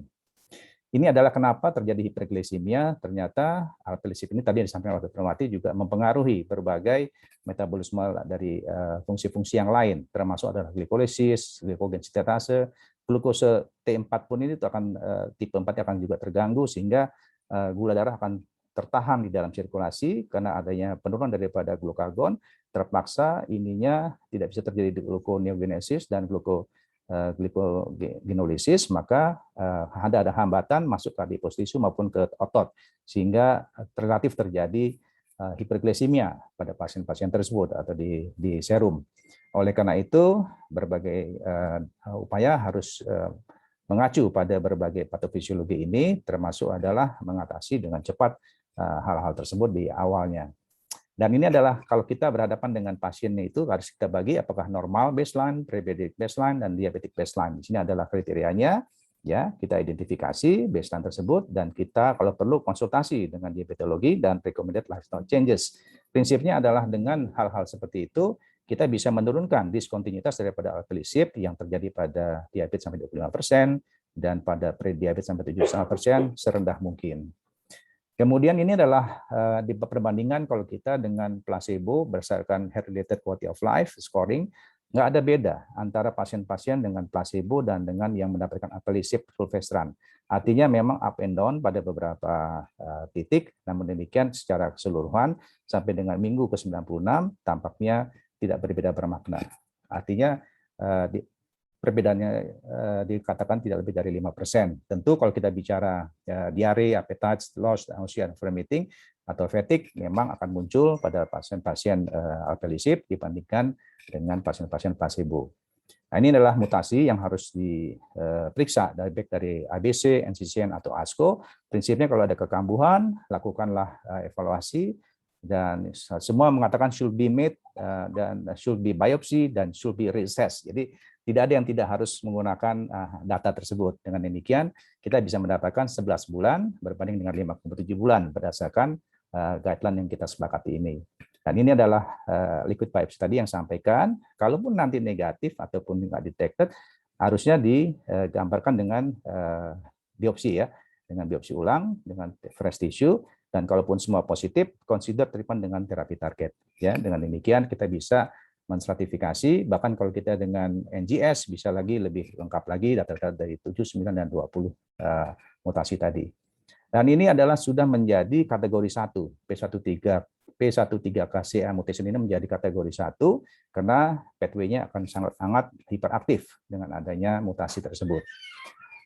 Dr. Hilman dan sejawat sekalian, maka sebagai kesimpulan P13 ini itu berhubungan dengan mutasi ya, mutasi PIK3CA ini ya, yang berkontribusi pada resistensi endokrin dan berbagai terapi yang lain. Oleh karena itu, selective inhibitor dari P13 alpha isoform itu efektif pada kelompok-kelompok ini, didukung oleh solar trial tadi.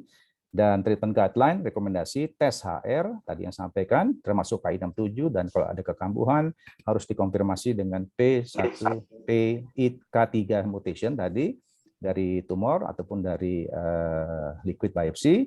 Dan bila positif, alpelisib fulvestrant direkomendasikan sebagai second line treatment berdasarkan berbagai guideline internasional. Yang penting adalah kita memastikan bahwa ada mutasi tersebut pada advanced breast cancer. Dan clinical evidence mensupport berbagai hal tersebut dan memberikan hasil 11 bulan berbanding 5,7 bulan. Demikian Dr. Hilman dan sejawat sekalian, mohon maaf bila ada kekurangan dan terima kasih. Wassalamualaikum warahmatullahi wabarakatuh.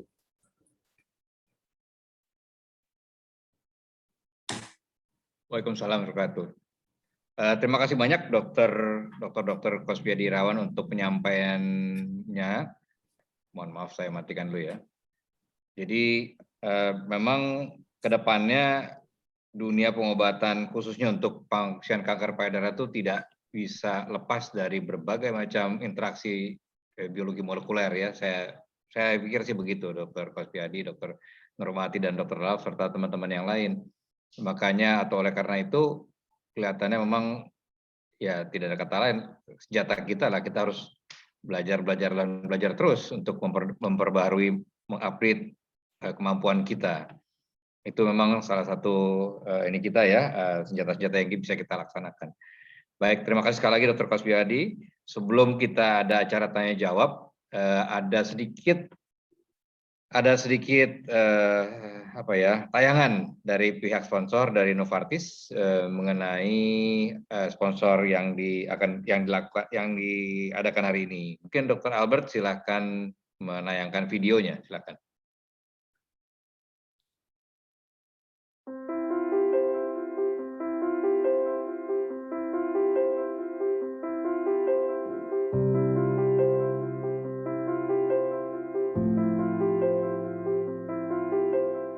Among women, breast cancer is the most commonly diagnosed cancer and the leading cause of cancer death. You may already know that the most common breast cancer subtype is hormone receptor positive HER2 negative breast cancer, which comprises 73% of all breast cancers. But did you know that approximately 40% of patients with hormone receptor positive HER2 negative breast cancer have a mutation in the oncogene PIK3CA? Somatic mutations in PIK3CA are the most common genetic aberration in hormone receptor positive HER2 negative breast cancers. PIK3CA encodes for the catalytic subunits of PI3 kinase alpha as a key upstream component of the PI3 kinase pathway. PI3 kinase alpha plays a prominent role in PI3 kinase signaling. Hyperactivation of PI3 kinase alpha affects multiple signaling cascades and is an oncogenic driver in advanced breast cancer.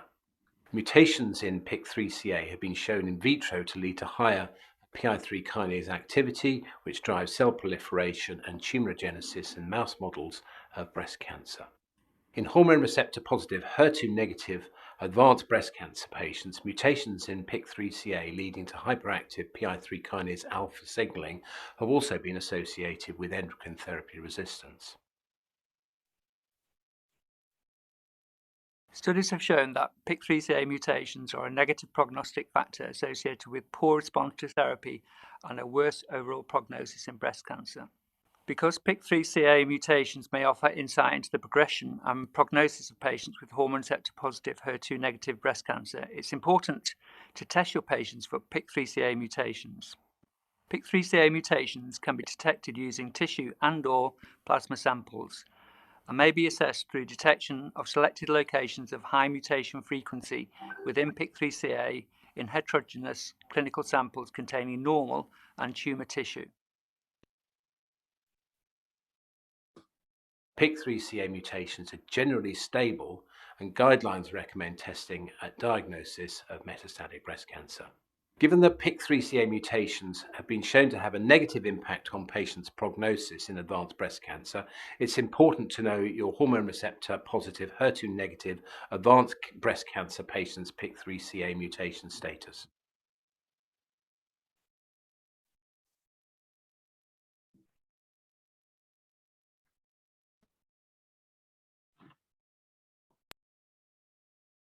Baik, kita akan lanjutkan pada sesi tanya jawab. Di sini terlihat ada beberapa pertanyaan. Ini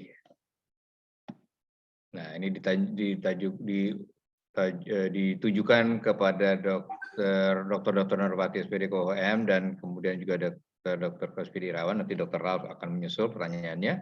Mohon sabar ya, Dr. Ralf, sebentar ya. Nah, ada pertanyaan kepada Dr. Nurwati, apakah pemeriksaan mutasi PIK3CA ini sudah dapat dikerjakan di Indonesia? Silakan Dr. Nurwati.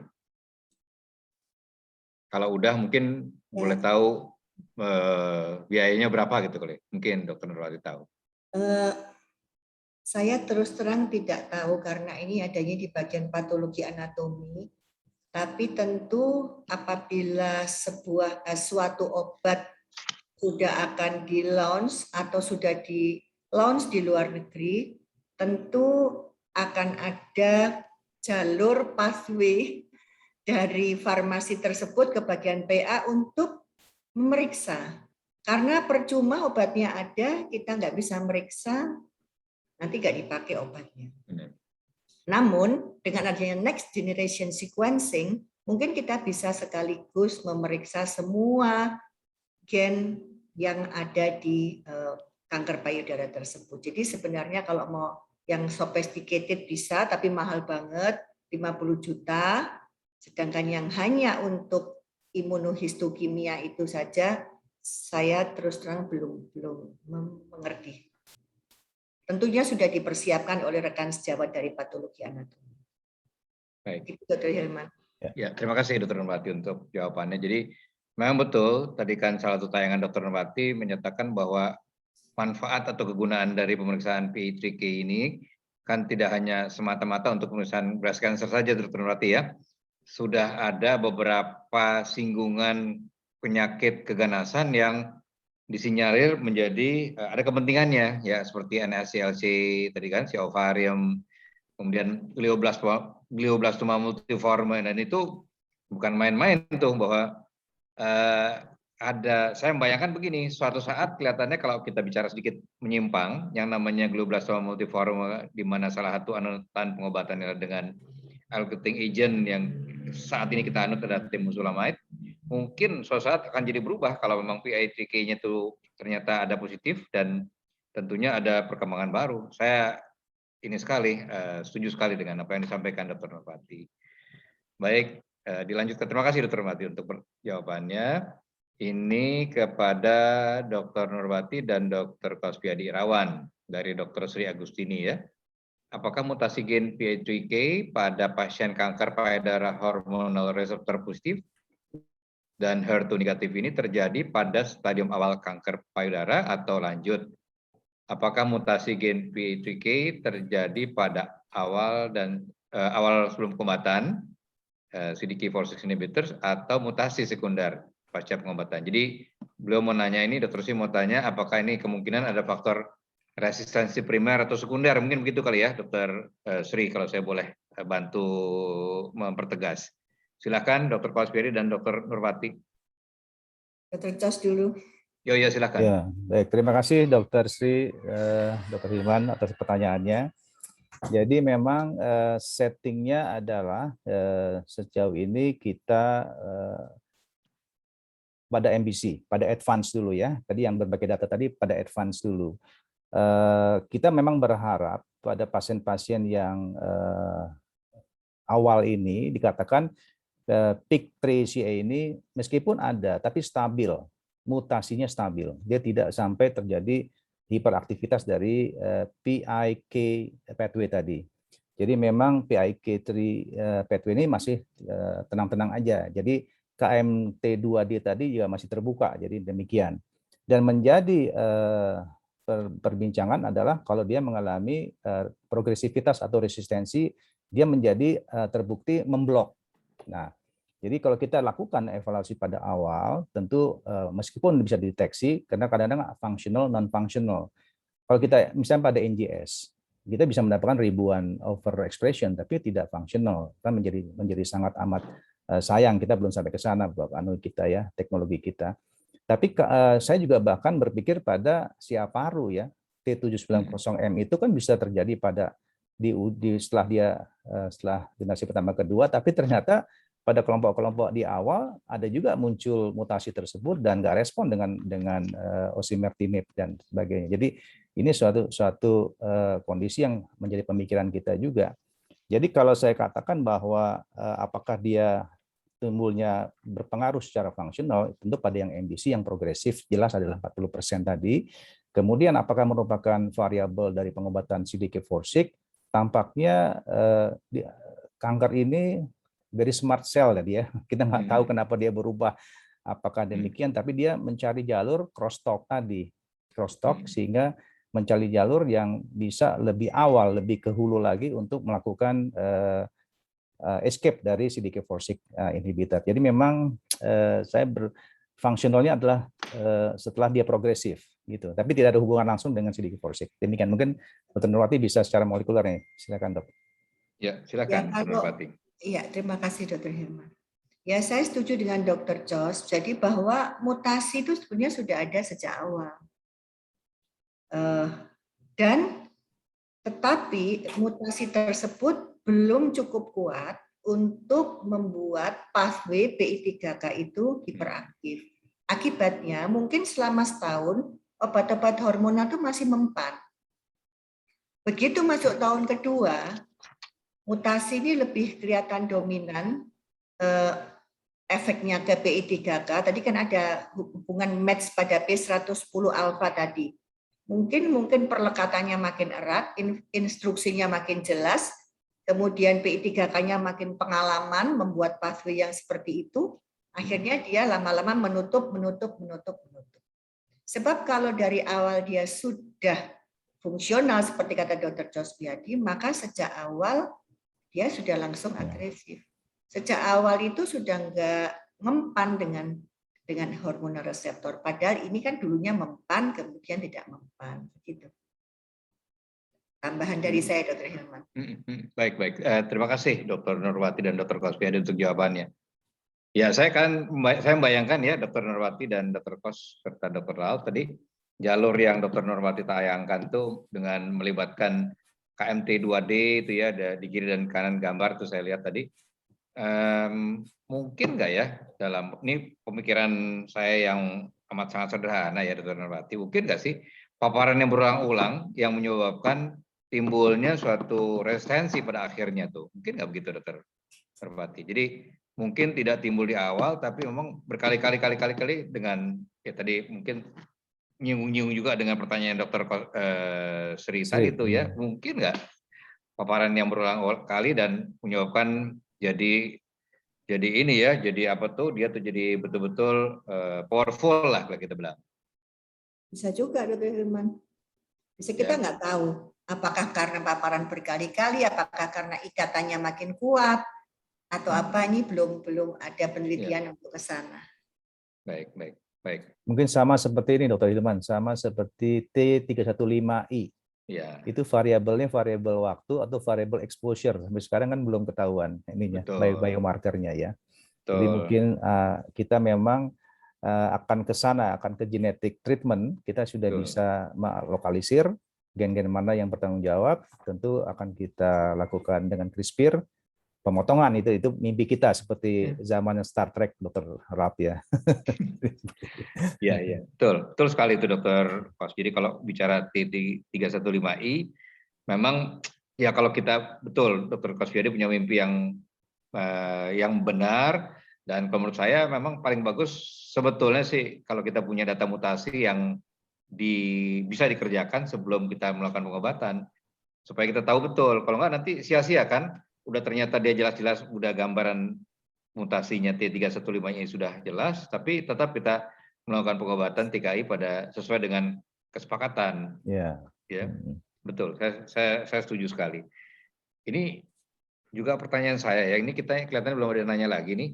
Mumpung ada yang belum bertanya, ini saya sedikit. Maaf, Dr. Hilman, di kolom Q&A ada banyak pertanyaan. Ada banyak pertanyaan. Oh iya, Dr. Rap juga. Kalau saya nggak buka-buka ya, nggak bisa buka. Bisa dibantu nggak, Dr. Albert? Kok saya nggak bisa buka ya, Dok? Baik, saya share screen saja ya, biar. Iya, silakan.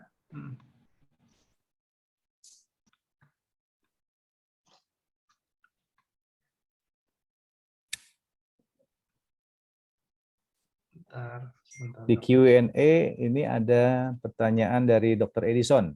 Saya bacakan dan saya bantu ya.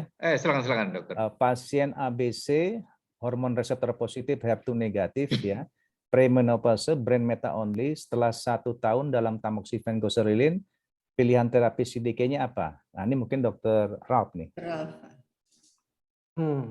Silakan, Dr. Ralph. Izin menjawab dulu ya. Silakan. Kalau saya lihat bahwa di sini adalah premenopause, sudah dalam tamoxifen dan goserelin, dan mengalami brain metastasis only. Dalam brain metastasis atau dalam suatu progresivitas, kita memang harus melakukan reassessment. karena agak jarang ya brain metastasis only pada kelompok luminal type, yang lebih sering pada HER2 type. Dan kalau memungkinkan memang dianjurkan dilakukan biopsi untuk menilai apakah sifatnya masih sama. Dalam hal ini hormon reseptornya positif. Seperti kita ketahui, marker yang untuk CDK4/6 ini adalah yang masih bisa dipakai satu-satunya adalah hormon reseptor positif. Nah, jadi kalau memang bisa dilakukan biopsi untuk diakses kembali apakah dia memang masih dalam kelompok yang sama.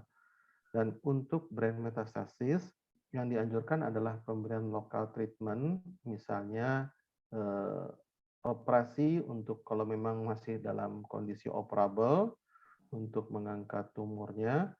Dan kalau memungkinkan, kalau mengingat dari sisi usia, saya asumsi dia masih muda, sehingga harapan hidup masih panjang, maka pemilihannya adalah kalau memungkinkan adalah stereotaktik radioterapi, ataupun kalau yang sekarang juga suka dikenal sebagai gamma knife, maksudnya bukan atau, tapi pilihannya adalah stereotaktik radioterapi, atau pilihan lain juga adalah gamma knife sebagai pilihan lokal untuk pada terapi, dan baru diberikan juga hormonal terapi.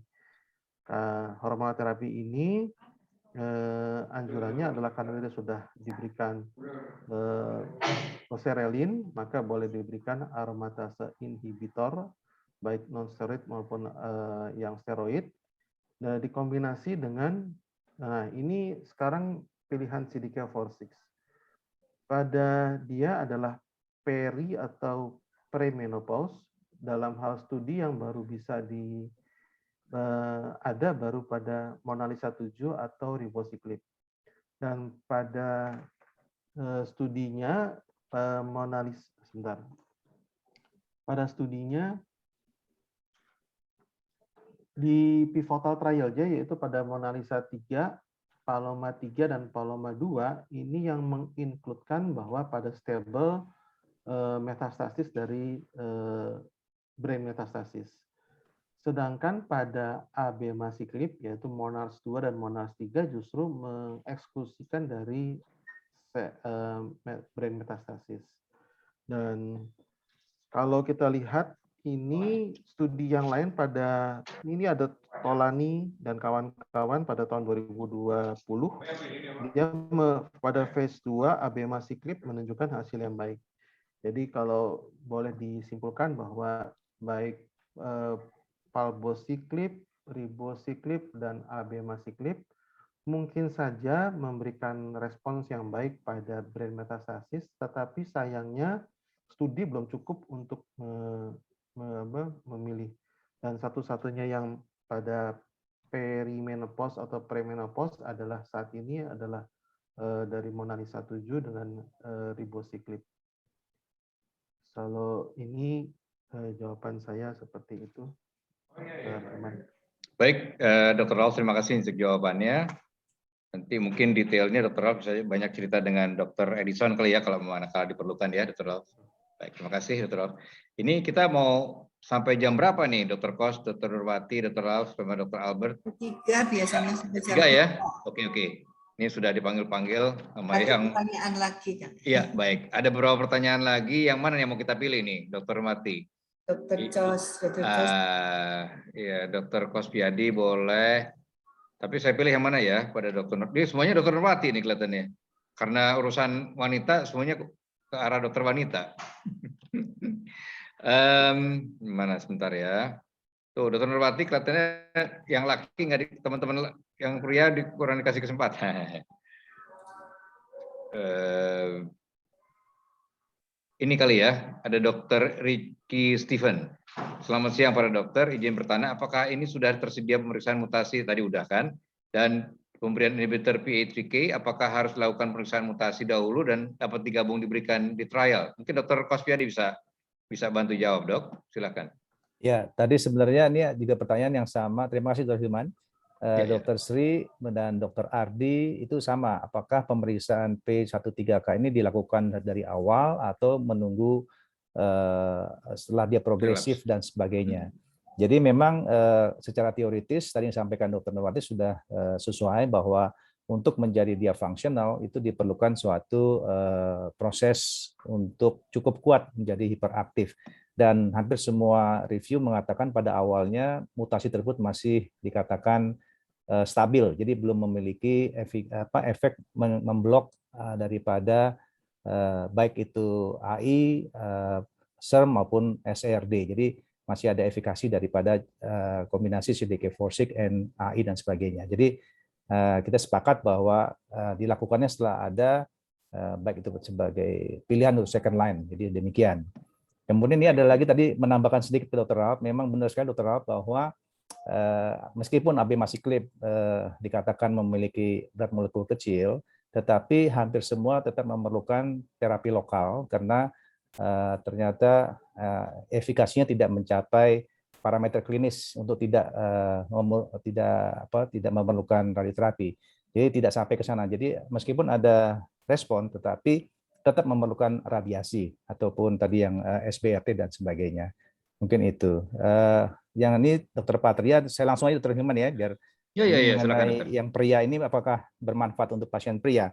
Ya memang kalau melihat dari Solar 1 dia man and woman. Jadi man and woman meskipun hanya 2000 berbanding dengan berapa ya? 1 banding berapa itu ya rasionya tuh tetap bermanfaat karena karakternya sama. Cuman dia lebih agresif pada laki-laki dibandingkan pada wanita. Ya. Jadi bisa memberikan ini juga, bisa memberikan manfaat. Baik. Ya. Ya, terima kasih Dr. Kosviadi untuk jawaban ini. Ada pertanyaan terakhir ya untuk lagi-lagi ke Dr. Nurwati dari Dr. Patria Yuswar. Belum dijawab oleh Dr. Kosviadi ya.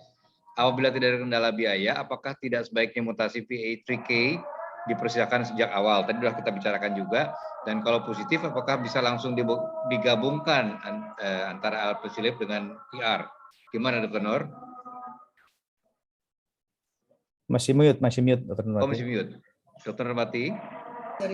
Belum ada penelitiannya untuk early, Dr. Hilman. Baik. Apakah dengan early kita tahu orangnya kaya banget, kemudian dia bisa periksa, kemudian dia langsung double, itu belum ada penelitiannya. Baik, baik. Tapi memang Lee dari Korea mengatakan bahwa yang sudah ada mutasi itu PI3K-nya akan hiperaktif, itu aja. Terima kasih untuk jawabannya, Dr. Nurwati. Dr. Kos mau nambahkan? Ya, jadi TP kan ada jelas sekali Lee ya. Lee itu ada yang low mutation, itu tetap nggak kambuh-kambuh, meskipun ada mutasi. Jadi memang dengan berjalannya waktu kita harus ada cut off ya. Kapan dikatakan high dan kapan dikatakan low nih. Tadi saya sempat tanya sama Dr. Albert juga nih, di mana nih cut off-nya nih supaya kita bisa berpikir sudah mulai dengan alpelisib ini. Demikian Dr. Hilman. Baik, baik. Baik, kelihatannya waktu juga yang memisahkan kita. Ini sudah hampir jam 3.256 di tempat saya. Sebelum kita meninggalkan tempat kita masing-masing untuk meneruskan aktivitas kita selanjutnya, ada beberapa hal yang bisa saya sadur dari pembicaraan teman-teman sore ini. Jadi ada take home messages yang bisa saya ambil adalah yang nomor 1, ada 5 ya. Yang nomor 1 adalah terdapat perubahan paradigma pada penata-laksanaan advanced breast cancer untuk yang hormon reseptor positif dan HER2 positif, di mana menonjol sekali peran dari CDK4/6 inhibitors yang dikombinasi dengan endocrine therapy untuk menjadi pengobatan standar. Dan itu berlaku untuk pasien yang pra maupun yang pasien menopause. Yang nomor 2, berdasarkan studi dari Monalisa, penambahan CDK4/6 inhibitor dengan endocrine terapi akan meningkatkan PFS dan OS, ya, dan kemudian juga akan mempengaruhi pasangan dari EET, kemudian lini terapi, status menopause, dan subtipe dari intrinsik tadi yang dari singgung-singgung oleh Dr. Ralf, Dr. Nur maupun Dr. Kosviadi. Inhibitor CDK4/6 atau CDK4/6 inhibitor harus dipertimbangkan penggunaannya untuk dari sisi karakteristik, komorbid, dan kemudian fleksibilitas dari pengobatan. Nah, yang ketiga adalah PIK3CA adalah suatu gen. Tadi Dr. Nur juga bilang ya, gen yang paling sering termutasi di kanker payudara dengan karakteristik hormonal reseptor positif dan HER2 yang negatif, yang dihubungkan dengan progresi kanker payudara melalui jaras yang tadi itu ya, PI3K, dan resistensi inhibitor terhadap CDK4/6. Dan yang keempat, obat baru ini yang relatif baru yang kita sebut sebagai alpelisib, Dr. Nur dan Dr. Kos sudah banyak menyebut-nyebut, terbukti efektif pada kanker payudara dengan mutasi PI3KCA, dan kombinasinya, artinya kombinasi alpelisib dengan fulvestrant menjadi rekomendasi sebagai terapi lini kedua. Yang terakhir adalah yang tidak kalah pentingnya adalah diperlukan suatu tes genomik yang amat sangat mumpuni, ya tadi Dr. Kos bilang NGS ya, Next Generation Sequencing, yang tujukan untuk melihat adanya mutasi PI3KCA yang digunakanlah untuk melihat adanya manfaat pada pasien-pasien yang mungkin menjadi calon atau kandidat pengobatan seperti ini. Akhir kata, waktu sudah 259. Saya akhiri. Terima kasih banyak untuk kesempatan hari ini, Dr. Nurwati Sutandio, Dr. Kosviadi Irawan, Dr. Ralph Gierson SPPD KOM, Dr. Albert dari PT Novartis, pada teman sejawat semua yang telah banyak aktif memberikan pertanyaan dan mengikuti sampai dengan akhir. Terima kasih sekali lagi saya ucapkan. Billahi taufik wal hidayah. Wassalamualaikum warahmatullahi wabarakatuh. Berikutnya saya akan alihkan ke Dr. Albert kembali. Terima kasih. Baik, terima kasih kepada Dr. Hilman Tajudin, spesialis penyakit dalam konsultan hematologi onkologi medik, dan kepada semua narasumber pembicara yang sudah berbagi ilmu kepada kita semua melalui sesi diskusi yang interaktif, ya, sangat interaktif dengan begitu banyaknya pertanyaan di kolom chat maupun di kolom Q&A. Sayangnya memang terbatas waktu, kita tidak bisa membahas satu persatu semua pertanyaan tersebut. Mungkin di lain kesempatan kita bisa melanjutkan diskusi tersebut. Akhir kata, kami atas nama Panitia Jowi 2020 dan yang ke-22 di 2021 ini bersama pihak pendukung dari PT Novartis Indonesia mengucapkan terima kasih atas kesediaan para hadirin yang sampai terakhir masih cukup banyak yang bertahan sampai akhir dan mengikuti sesi ini dengan baik.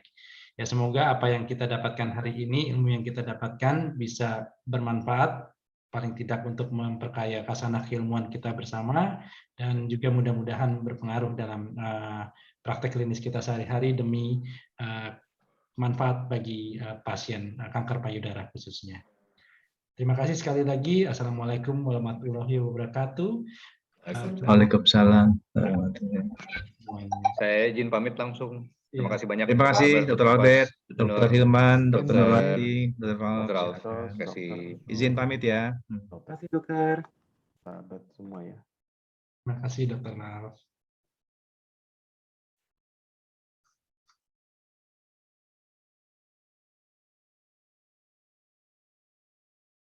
Izin live ya kepada panitia, Dr. Haris, Mbak Nunung, terima kasih dukungannya. Baik, terima kasih banyak dokter. Ya, happy weekend semua.